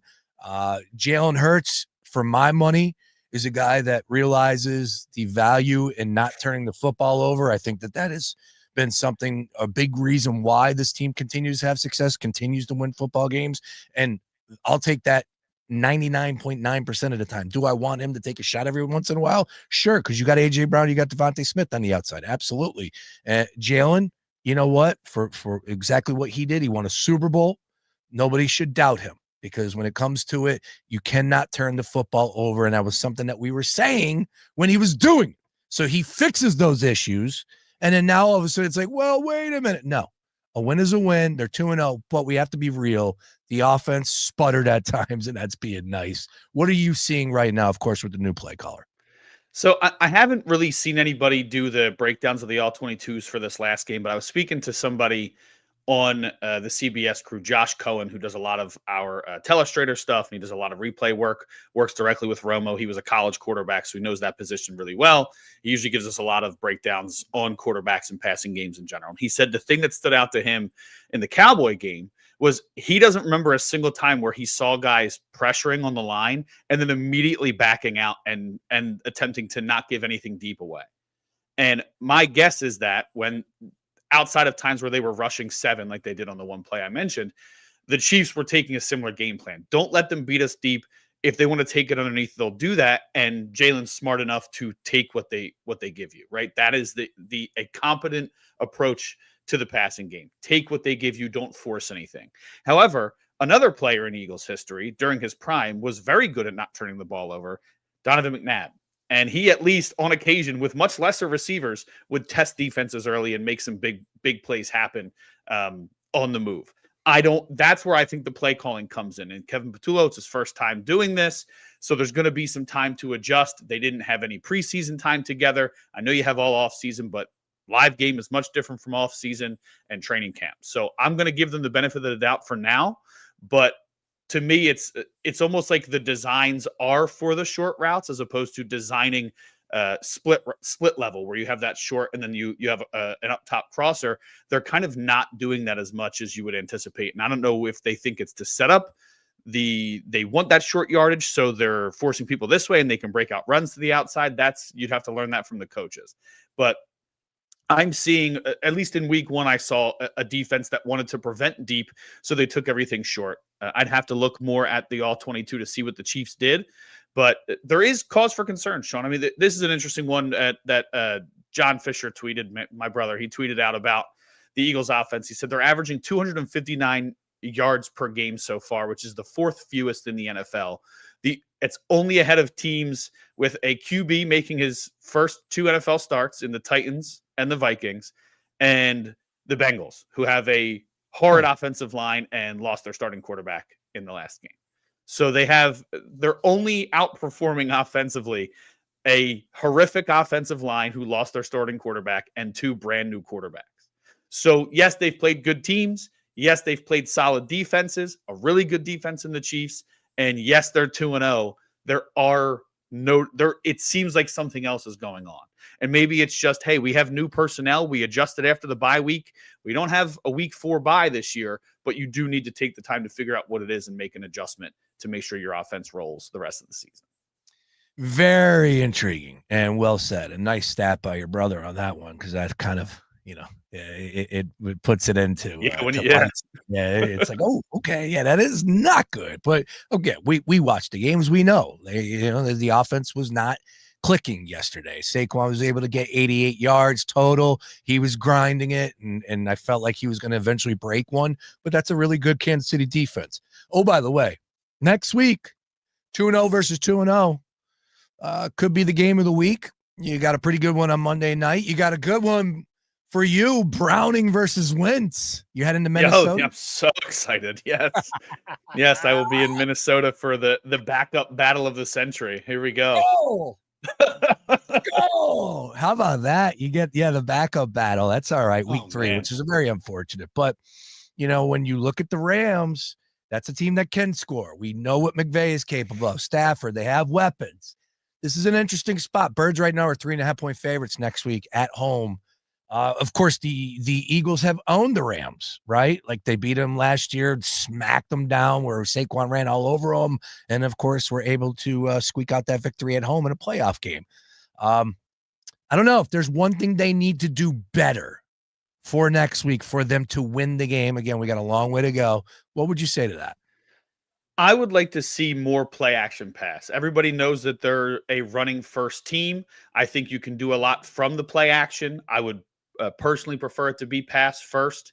Take some shots deeper down the field against maybe a questionable defense, solid defense, but questionable compared to the Chiefs. And you're going to have to keep up with that Rams offense. I don't care how good your defense is. They have one of the best offenses in the league. You're going to have to shoot it a little bit against Stafford and the Rams. So I would like to see a little bit more play action. And you can run out of play action too, right? Like Jalen, you have designed runs for him.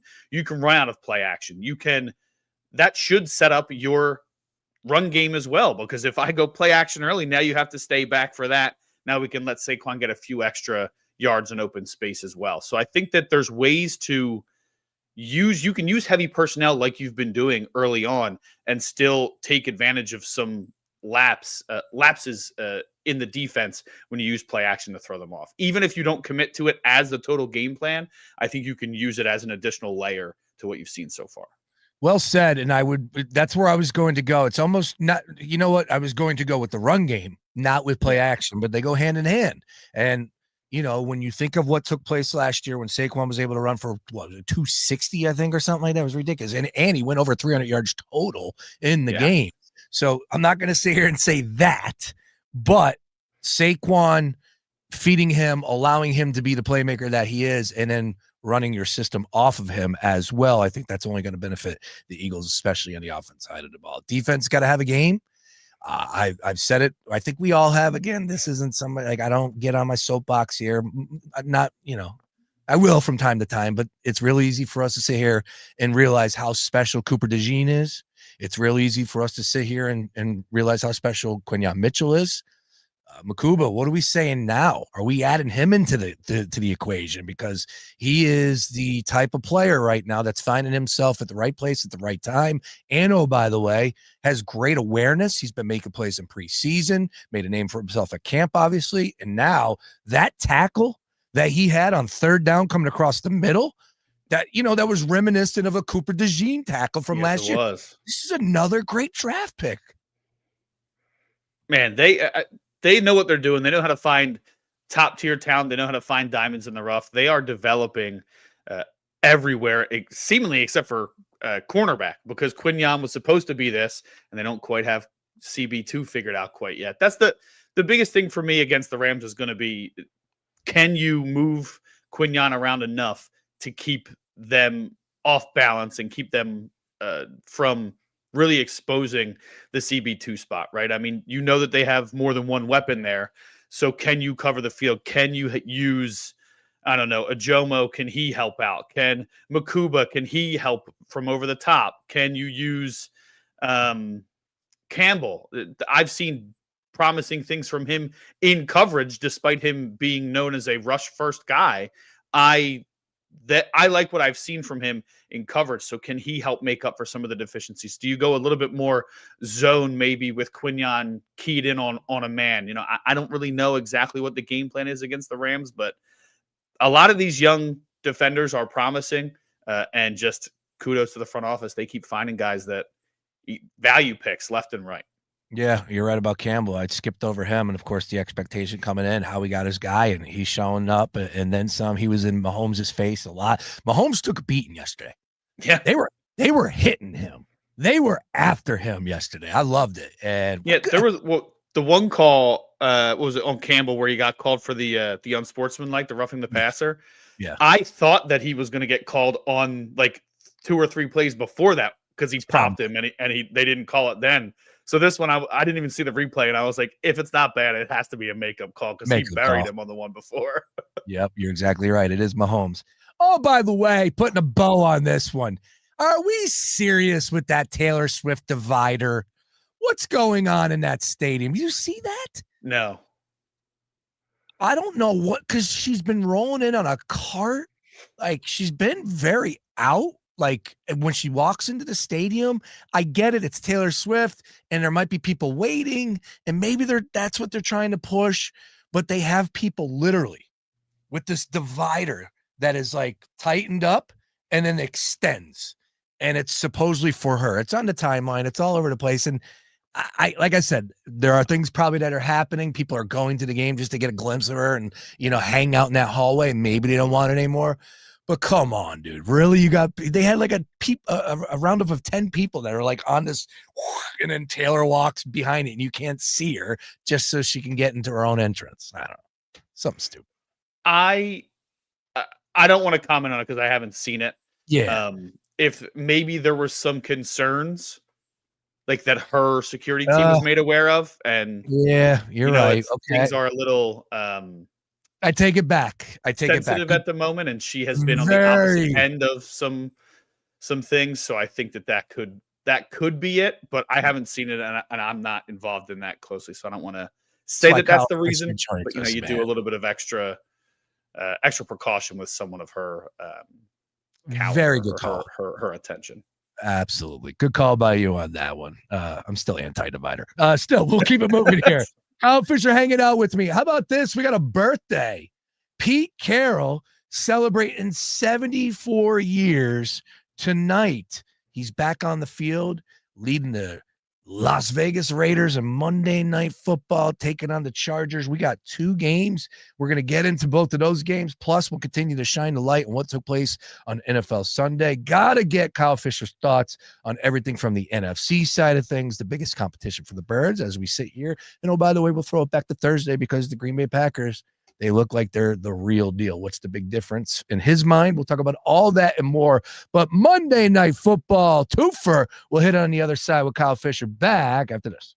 If you can wager on it, we're talking The about ultimate It's the celebration of music Our 2025 iHeartRadio Music Festival, presented by Capital One, is happening this Friday and Saturday. live in Las Vegas at T-Mobile Arena. 16 artists, 2 nights, 1 stage. Streaming live only on Hulu. And listen live on the free iHeartRadio app. This Friday and Saturday night, starting at 10:30. Capital One is the proud presenting partner of iHeartRadio Music Festival, bringing great products, rewards, and services to its customers. What's in your wallet? Fox Sports Radio, The Gambler. Now, total traffic for Philadelphia.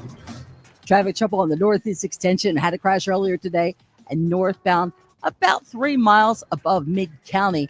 And all lanes were blocked for a couple of hours. Now, 1 lane getting by northbound and southbound. The left lane's blocked and traffic at a standstill. Has the Blue Route northbound crawling St. David's up to the Turnpike. Also, the Turnpike jammed up westbound between Virginia Drive and Mid-County. Schuylkill westbound Jan University Divine and City Avenue out to the Blue Route. Eastbound Schuylkill stopping on Montgomery Drive to south. Lara Tutela, total traffic.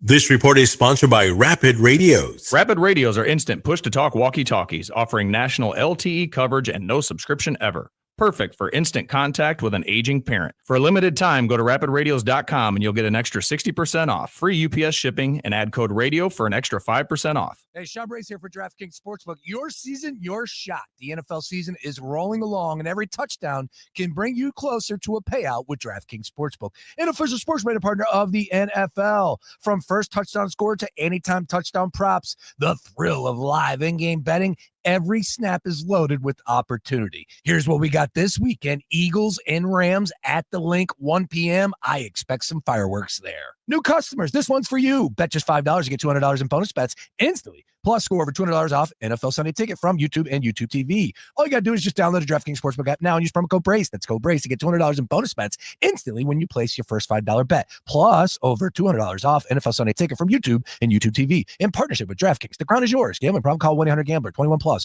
Pennsylvania only. Eligibility restrictions apply. Bonus bets expire 7 days after issuance. See sportsbook.draftkings.com/promos. NFL Sunday Ticket offer for new subscribers only and auto renews until canceled. Digital games and commercial use excluded. Restrictions apply. Additional NFL Sunday Ticket terms at youtube.com/go/NFL Sunday Ticket/terms. Limited time offer.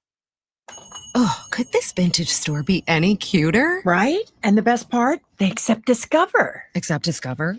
In a little place like this? I don't think so, Jennifer. Oh, yeah, huh? Discover's accepted where I like to shop. Come on, baby, get with the times. Right. So we shouldn't get the parachute pants? These are making a comeback. I think. Discover is accepted at 99% of places that take credit cards nationwide. Based on the February 2025 Nielsen report.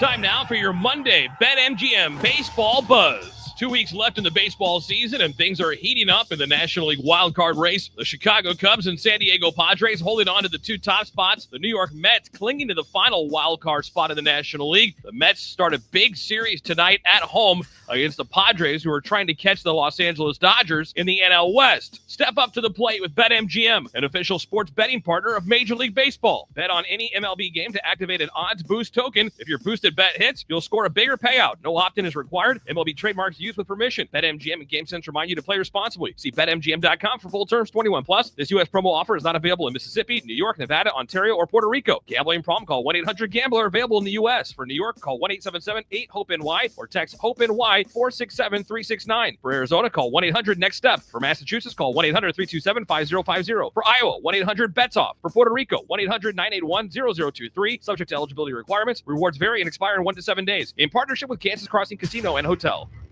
And here we have a specimen from the early 2000s, a legacy investing platform. Please don't touch the exhibit, folks. It could crash. Ready to step out of the financial history museum? At public.com, you can invest in almost everything. Stocks, bonds, options, and more. You could even put your cash to work at an industry-leading 4.1% APY. Leave your clunky, outdated platform behind. Go to public.com and fund your account in 5 minutes or less. Paid for by Public Investing Inc., member FINRA and SIPC. Full disclosures at public.com/disclosures.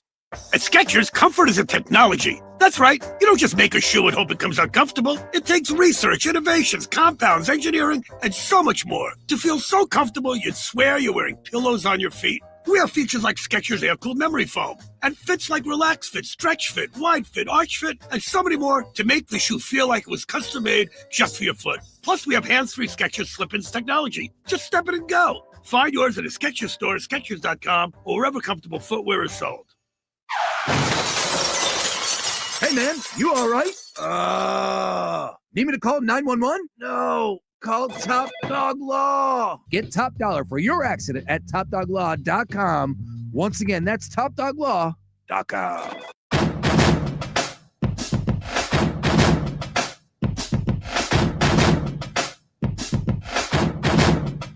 Talking Monday Night Football. Let's go. We got 2 games to get into.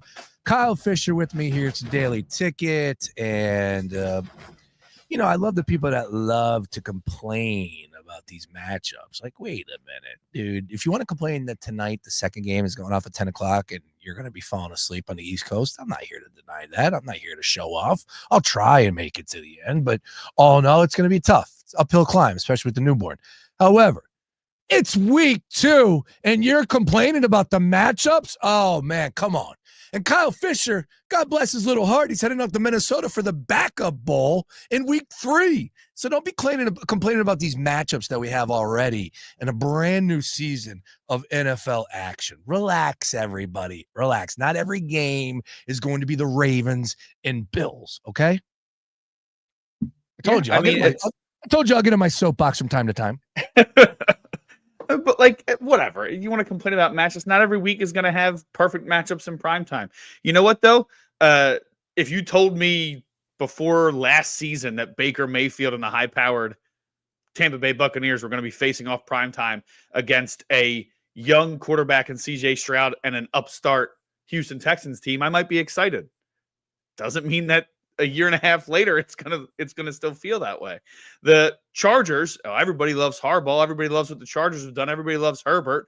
And whether you like them or not, the Raiders are still a huge draw across the nation. So those are things you have to consider. And guess what? If you don't want to stay up, then don't. Yeah. Don't complain about it. Just get the extra sleep. Watch the highlights in the morning. People will find any reason to complain. Oh, yeah, we always say that. How many? Have you been to every stadium in the NFL? Not yet. I haven't been to Seattle. Okay. I have not been to. Well, I've been to Vegas. You've been to Vegas. Vegas is yeah. That's where our Super Bowl was 2 years ago. Oh yeah, that's right. Been to San Fran. Been to LA. I haven't been to Arizona. Haven't been to Indianapolis. There's other. I'm not going to sit here and just go through every stadium, but I've been at more than half at this point. Love it. I'll write it down so next time I'm actually ready to go with this. Yeah, you're all right. I don't want to bore the people with me staring at stadium names. You still got a couple more to go to check off, and they got to give you a reason to get out there. Obviously, you're with the main crew. You're with the cream of the crop with Romo and Nance. They're not sending them, to all due respect, Indianapolis when they're taking on the Tennessee Titans. Or maybe this year they might with the 2-0 start by Indiana Jones, Kyle Fisher. My goodness. Yeah, quickly before we get into Monday Night Football, 2 matchups. Wide open card or wide open question for you. Your biggest surprise, week 2, and you could take it back to Thursday. Of course, all the games that played yesterday into the night with J.J. McCarthy struggling, and, of course, the Atlanta Falcons coming away with that victory. But your biggest surprise, week 2. Biggest surprise, week 2. Oh, man. How bad the Dolphins are? No. I'll be positive. Let's talk about, Daniel Jones. How can you not talk about Daniel Jones? The guy is a resurgence, unlike we've seen. It's like they took the Anthony Richardson offense and they took what worked for Daniel Jones in New York 2 years ago and they pushed it together and they found not a diamond in a rough because the guy was a high draft pick, but they maximize this guy's potential. And sometimes guys are over slotted because teams are desperate for quarterbacks and in return are not patient. And Daniel Jones is clearly a guy who needed some time and needed some seasoning to get used to the league. I don't know if you're going to see what you've seen from him in the first 2 weeks all season long. Nobody does. But that is a surprise to me. I don't know what's more surprising, him having 588 yards through 2 weeks or Russell Wilson having 450 yards in 1 week. I don't know what's more surprising out of those two. You're right. It is tough. It's a coin flip on that one. And I would expect Russell Wilson to be NFC Player of the Week this week, although J.J. McCarthy won it last week, and he basically did the same thing, that kid. That was insane. There's so much to chew on, and our hour runs fast. But the expectation for McCarthy to just perform and be this franchise quarterback like he was being discussed. I know he was drafted high, but to have that thought right here, right now, I get it. He had a year to work into the system and should be better. Dude, it's called reps, and he's only going to get better. He's got a cannon of an arm. It seems like the mental makeup is there. The coaching staff is great. He struggled yesterday. I expect that. I expect him to struggle. But for the people out there on week one going, oh, my goodness, he's going to be a franchise quarterback. This is why you do this. And then to just be on the flip side after last night's struggles, just like, what is going on? I get it. It's a take society. Everybody's got to have a take, and especially about a quarterback. But it's okay to say, you know what? He could be great. He could be an average quarterback with great weapons. We don't know. We'll see how it plays out. We just got to be so drastic, extreme when it comes to quarterback conversation. I don't know. It's so funny to me. That's all. Yeah, they drive the entire game, so they drive the entire conversation. Yep. And look at what Sam Darnold. Nobody expected Sam Darnold to have the year that he had last year. I don't care how good the coaching staff is, how good the weapons are. Nobody expected him to have the year that he had last year, and he turned it into a contract. Some guys just need more time. And unfortunately, we're not in the era where you're given that luxury anymore. And it's mostly because the owners are not committed to the GMs and the coaches. And because the GMs and the coaches feel like I have a 2 to 3 year window, if it doesn't work, I got to move on. Whereas like when you go to a stable situation and you have like Green Bay, for example, that's been a stable organization. They took Rodgers. Rodgers wanted to start right away. They said, kid, just take a minute, get used to it. And then they took Jordan Love and said, take a minute, get used to it. And both of those guys have thrived as a result. You don't have to throw a guy into the fire immediately. And we've said this in the past, but I'll reiterate it. The bad teams that draft quarterbacks at the top are making a mistake every single time they do it, because you are bad for a reason. Unless it's a fluke year and you had too many injuries and just couldn't overcome them. If you don't have a foundation for a young quarterback to walk into and feel comfortable and not have a horrible offensive line, it's very rare that Joe Burrow does what he does with a terrible offensive line in Cincinnati for as long as he does. It's more like what you've seen from Bryce Young or Trey Lance or Daniel Jones in his first couple. Like it more times it ends up looking like that than it does Joe Burrow. So if you don't have a foundation built and don't build a way to protect this guy and support this guy who could potentially be your franchise quarterback, then drafting, it doesn't matter how good he is. It doesn't matter how high you draft him.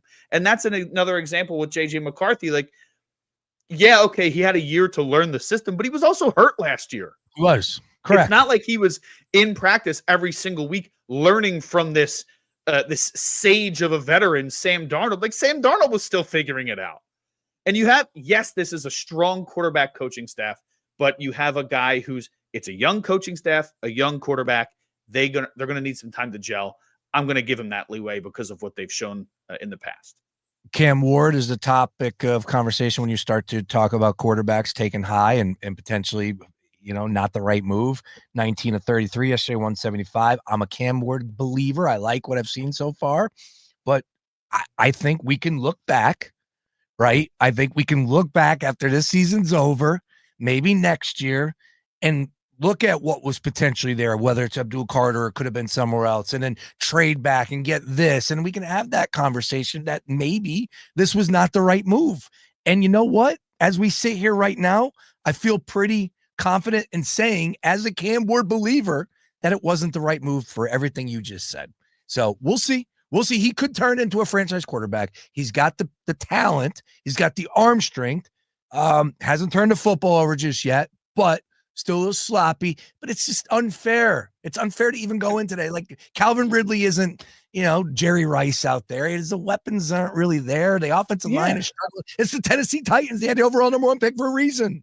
And I'd say two things, right? If you are an organization and you're going to spend a top pick on a quarterback, you need to do two things. One, be patient. You know who sucked his first year in the league? Peyton Manning. You know who's going to the Hall of Fame despite every negative thing that people have said about him? Eli Manning. You know who was terrible when he started his first game? Tom Brady. Those are 3 Hall of Famers that I just mentioned, and go look at their year 1 stats. It wasn't good. And secondarily, and the Eagles did a great job of this with Wentz and with Hurts at first. Jalen Hurts. There you go. You have somebody on a rookie contract. Go spend money to protect them. Even if you're not spending the draft picks on a line, go sign a veteran tackle and just make sure the dude doesn't get blown up and lose all of his confidence. If you show faith in the quarterback and show faith that you are willing to do the things to make them successful, they are now comfortable and can develop properly. Again, Peyton Manning was horrendous his first year in the league, and he's one of the greatest passers of the football that I've ever seen, that anyone's ever seen. Yeah. Give guys a minute. But that doesn't happen because now to hit the rewind button to bring it back to your original point, you're right. Like, you're already hearing it with Ben Johnson and Caleb Williams. Caleb Williams was everyone said he was a generational talent. All right, he's a heck of a football player at USC, but that's not professional football. That's not Sundays. And Ben Johnson, he didn't draft him. So now you're already hearing that after losing 52-21, whatever it was yesterday, 2 games with Johnson and Caleb Williams together, that like, he might not be his guy. He's out. It's like, what are we doing here? You got to show faith and build around him if you're going to spend the capital on taking a pick that high. Yeah, it's terrible. Like, you sign a coach to a 4 or a 5 year contract. You have the GM under a 4-year contract. You draft the rookie quarterback who's going to be there for at least 5 years on a cheapish deal. And in year 2, you're like, I don't know. Well, then why'd you commit all that time and money and years to those guys? Because you don't want to be patient. I'm sure that if an organization went, hey, fans, you know what? I know it's bad right now. Give us a minute. Give us a minute. It's professional football. Give us a minute. We'll be okay 5 years from now. And if you give yourself a little bit of a deeper window, a bigger pocket to develop both yourself and your young quarterback, I think more teams are going to be successful as a result. But we're not in that age. We're not in that era, Sean. No, they don't operate like that. You're right about that. All right, let's do it. Kyle Fisher joining me here. Monday Night Football. Let's go. We got 2. And, oh, by the way, we got ourselves a Phillies game that's beginning started at 10 o'clock as well, I believe. Taking on the Dodgers. I'll be flipping between the 2 and probably falling asleep during both. But that's right. You and everybody else on the East Coast. Anyways, Buccaneers and Texans get the party started at 7 o'clock tonight. 2.5-point favorites. Houston at home, 42.5. And then at 10 o'clock tonight, Pete Carroll. Happy birthday. Like the storylines we were just discussing, Harbaugh versus Carroll, going back to USC and Stanford. Remember that, back and forth. There we go. We get it again at the NFL level. You got to love it. Chargers, 3.5-point road favorites against Vegas. 46.5 is our total. What do the odds makers know in that one? I know the Chargers were really impressive, but can the Raiders get a little love? Anyways, Kyle Fisher. Let's start with game 1 here because I want to go a little in-depth on both as we close up shop for hour number 2 here at Daily Ticket. Bucks and the Texans. Why are the Texans 2.5-point favorites? If you went around and asked 100 NFL fans, who's the better team? They would say the Bucks. Like, I think 90 people would say the Bucks. Betting splits, who knows? You get some contrarians out there, rightfully so. And, of course, Monday Night Football. Texans looked bad against the Rams, but they're good on defense. But the Bucks, they got a lot of things moving in their direction. New offensive coordinator, new play caller. It's intriguing to see how that's going to work out. But a plethora of weapons, even though that they've been dealing with some injuries at the wide receiver position. No Godwin, but you're replacing him with Ibuka, who's incredible. 2 touchdowns in his debut. Great run game. Bucky Irving, Baker Mayfield still slinging it. Better defense this year, I feel like. Why are the Texans favored? Well, the classic, you typically get 3 for being at home. So it's almost like a push, right? Yeah. And I think that the Texans are going to be a little juiced up. Stroud had a really good game. I know that it's different teams every year, but in his rookie season against the Buccaneers, he, I think, threw for over 400 yards, threw 5 touchdowns in the game. So he had a really good game against the Bucs last time they faced off. I think that might be weighing on some people. And also, yes, the Bucs have a lot of weapons, and we talked about how much we liked their offense during the preseason show that we did, but they struggled to get past a Falcons team that I don't think anybody would consider to have a stout defense. Fine defense, but a stout defense, and they needed a last-minute score to only put up 23 in the game. So for me, that's probably the reason. If they look a little constipated in week 1, how quickly do they fix that on the road? I think that's why you're in push or less than +3 territory in that one. Great use of constipation. I like that. Nice fight on that one. All right. So with that, 2.5 point spread here this evening, game being played in H-Town. Your expectations, where are you looking when you start to break this game down, and maybe you're angling a prop or an offensive play or something along those lines? What are your thoughts? Where do you start when you want to go in depth on this breakdown here? So something that Eagles fans can relate to, whether they love it or not, one thing that the Texans themselves credited with how much they did to confuse Atlanta was how they deployed Hassan Reddick in the rush game. They moved him around a lot. I think that you're going to see a lot more of that, especially because the big issue for me from week 1 from Houston was they added a lot to the offensive line. But at the end of last season, we talked about a conversation that I heard Tony Romo and the aforementioned Josh Cohen have about the names on the line almost don't matter because the blocking schemes that they're calling are subpar at best. And nothing has changed in that regard in week 1 this season. They have not switched anything. So their blocking schemes and the way they prepare for the rush, a deficiency. I know that they added talent there, but if you are not setting those guys up to attack the pressure that's coming, it doesn't matter who you add to that line. And that is a very real problem for a guy in Stroud who needs an extra second to get himself comfortable in the pocket. So when you don't have that extra second and you have somebody who's adept at rushing the passer, like Hassan Reddick, and you're deploying him in unusual ways, I think that's going to spell disaster for the Houston Texans offensive line. Interesting. Yeah, and they struggled. It was like almost last year, similar ways that the Texans were losing in week 1. I get it, 1 game sample size, but the offensive line was a disaster. And we talked about Tunsil being traded. Was he traded or just I forget? I think he was traded to Commanders, right? He was involved in a trade. Yeah. And I know he didn't play well, but at least it was a guy that, you could hope would have a better season. They clearly wanted to go in a different direction to get something different happening in week 1. It did not happen that way. So Stroud was attacked.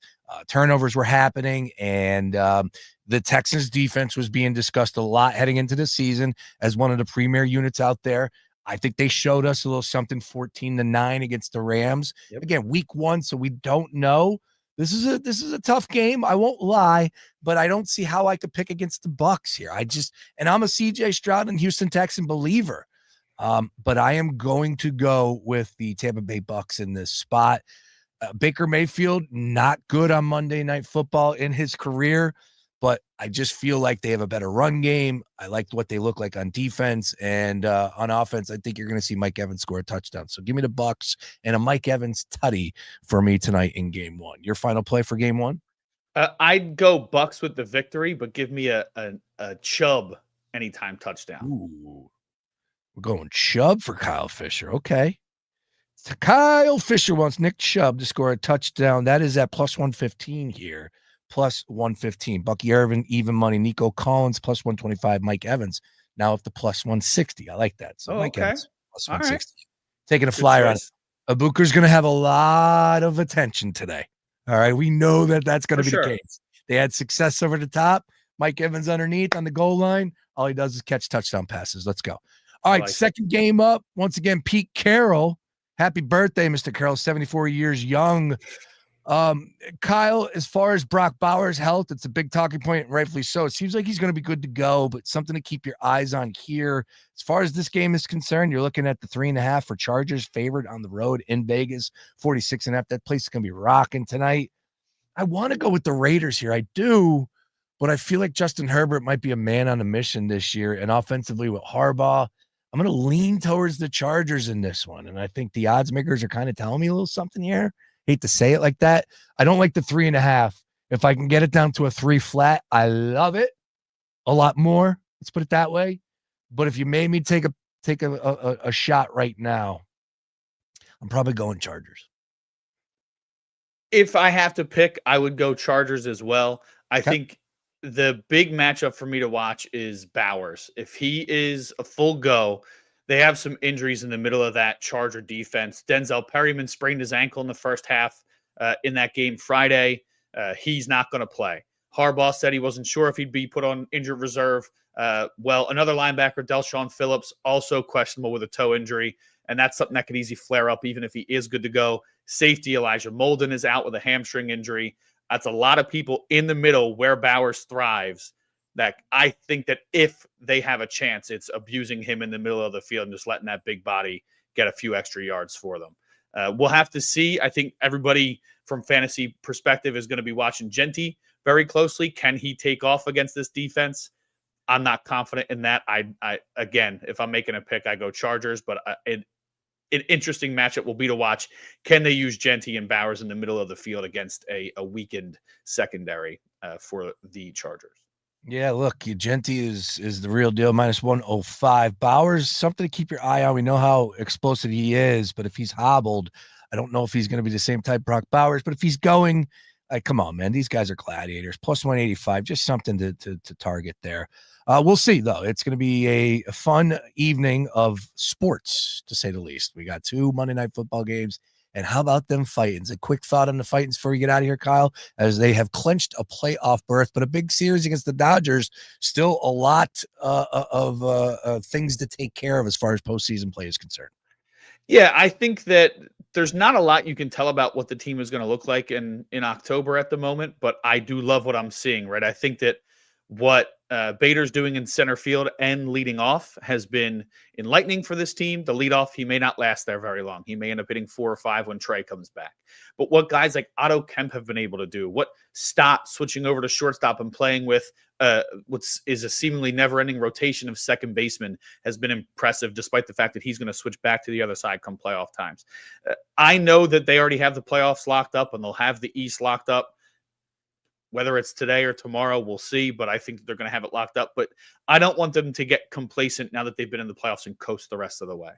I want to see them, and luckily they have 2 easier series at the end of the season, but you're on the road on the West Coast against two really good teams. Arizona is a place you have not played well the last few seasons. I'd like to see them go in there and win 2 out of 3 in LA, 2 out of 3 in Arizona before coming home and really letting those guys rest up before the end of the season.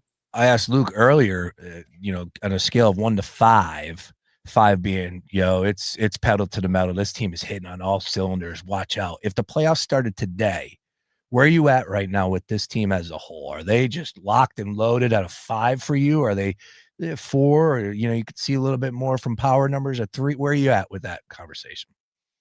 A 4, because if we're going on a scale of 1 to 5, I'm not going to do the cheeky thing and go half numbers, but we'll go 4. I think that they're all hitting very well. The few guys, I think Schwarber, although he has 2 homers in his last 3 games, he had a little bit of a slow stretch there. The key is when that happens, what we saw with this team in the past is that they all got cold at once. And that is not what is happening with this team right now. Schwarber gets cold. Well, Marsh and Bader and Kepler pick it up. And Castellanos starts to warm up and Stott takes a backseat for a little bit. These guys are picking each other up. And that is the way you sustain success through the postseason. In the last couple of years, it's everybody got cold at once. They had that lead in Arizona. Everybody got cold at once. They were the favorites going into the Mets series. Everybody got cold at once. They were up in the World Series, get no hit. Everybody gets cold at once. If they can continue to not do that, I'm confident enough in those 3 left-handers in the rotation to carry them the rest of the way. Oh, by the way, one of those lefties going tonight, Ranger Suarez, minus 102 versus the Dodgers this evening. Great job across the board, Kyle. Once again, he'll be heading on the road to Minnesota. Have you been there before? I have. Yeah, beautiful stadium. I got sunburnt there the first time, despite it being indoors, because one side is open window mirror style. So, yeah, that was fun. Are you Irish? What you know? A little bit. Yeah, I think we can tell on that one if that's the case. Nice work. Dude, someone told me that I didn't get burnt on Sunday, and I was like, am I just that red all the time that you don't think I burned this weekend? I burned. I can feel it. But. That's funny. Yeah, it was a hot one yesterday. A little bit. I'm sure I met life. Kyle, you're the best. What do you got cooking up over at the Philly Sports Network? So we're going to be on high alert, putting together our NL East clinching pieces. We have some folks working on an outfield piece at the moment. We're determining who's going to put the finishing touches on it and release it. But just today, both in the Metro as a full pager and available on phillysportsnetwork.com, I released an exclusive interview that I had with Max Kepler. He was very candid, talking about his emotional and mental journey this season. I asked him what the biggest thing that's clicked for him, and he said kind of just not caring as much about being the newcomer and introducing myself to everybody and making sure that I remember everybody's names and just getting back to, hey, let's go out here, have fun and play baseball. And he's like, not that I don't care about those things, but I got so overwhelmed with that it kind of wore me out emotionally. And when it was time to go on the field, I didn't have it. He's like, and now I've just let those things go and I'm ready to go. So if you want to hear a little bit more about that, a really open, candid conversation with a guy who's went from the edge of being DFA'd to now a contributor on a World Series hopeful. Kyle Fisher, once again, Philly Sports Network, bang-up job here on the Daily Ticket. As always, great to have you, Kyle. Can't thank you enough. Good luck on all of those plays. We'll be definitely looking out in the Metro for Philly Sports Network and, of course, doing a bang-up job over there and CBS Sports. You're the best, Kyle. Always a pleasure. Thank you, sir. Talk to you soon. Oh, man, there he is once again on the Gambler Stream. All right, coming up, other side. Luke Arcaini joined me earlier today. We'll run that back. A lot of Phillies conversation, and we'll get into the nuts and bolts of his big takeaways from the Eagles' victory over the Kansas City Chiefs as they improved to 2-0. Oh, it might not have been a pretty game for some people out there, but I was loving what I was watching defensively. Devontae going up and making that big play. And, oh, by the way, just pushing it all over the field. And the Kansas City Chiefs, who have a pretty good defensive line, pretty good defense coordinator, were able to get in the backfield, could not stop Jalen Hurts. This is Daily Ticket right here on The Gambler. Finally, before we get out of here, though, just real quick, if I could, shout out to the friends over, our partners over at Playfly. What a weekend it was up there at Penn State. I know I was giving Penn State a little hard time with the game day experience getting into the stadium, but man, it was so cool being up there and just seeing the people walking around and just being fired up for some college football. And, if I had to do it over again, I would leave 2 hours to get to my seat earlier than normal. But all in all, it was a great time. And the Playfly folks over there, Nino and company, just rolling out the red carpet for us as the home for Villanova football and basketball. Mark Ferrante coming through the show on Friday was a big hit and just shows you what we're in for. And we got ourselves a big basketball season coming up with Coach Willard, Villanova Hoops. Right, we know it's a little bit bigger deal, right? We're being honest about that. So big season coming up here. We're going to be all over for you with college hoops season right around the corner on The Gambler. But thank you to everybody over there at Playfly Sports, both Villanova and Penn State. They were awesome. The people from Penn State Playfly were so cool, and they helped us out with everything we needed and then some. So thank you across the board. That will do it for me here. Once again, Luke Arcaini joined me earlier. Trust me, you don't want to touch that dial. Got you for the next 45 minutes talking all things Phillies and a recap on the Eagles week 2 victory over the Kansas City Chiefs. I'll talk to you tomorrow. Brand new Daily Ticket at 3 p.m. with Sean Bernard in studio. We'll go full 3 hours there. Enjoy the games. Go Phils, and I'll talk to you. If you're 55 or older and into that whole saving money thing, T-Mobile has an exclusive phone and internet bundle just for you.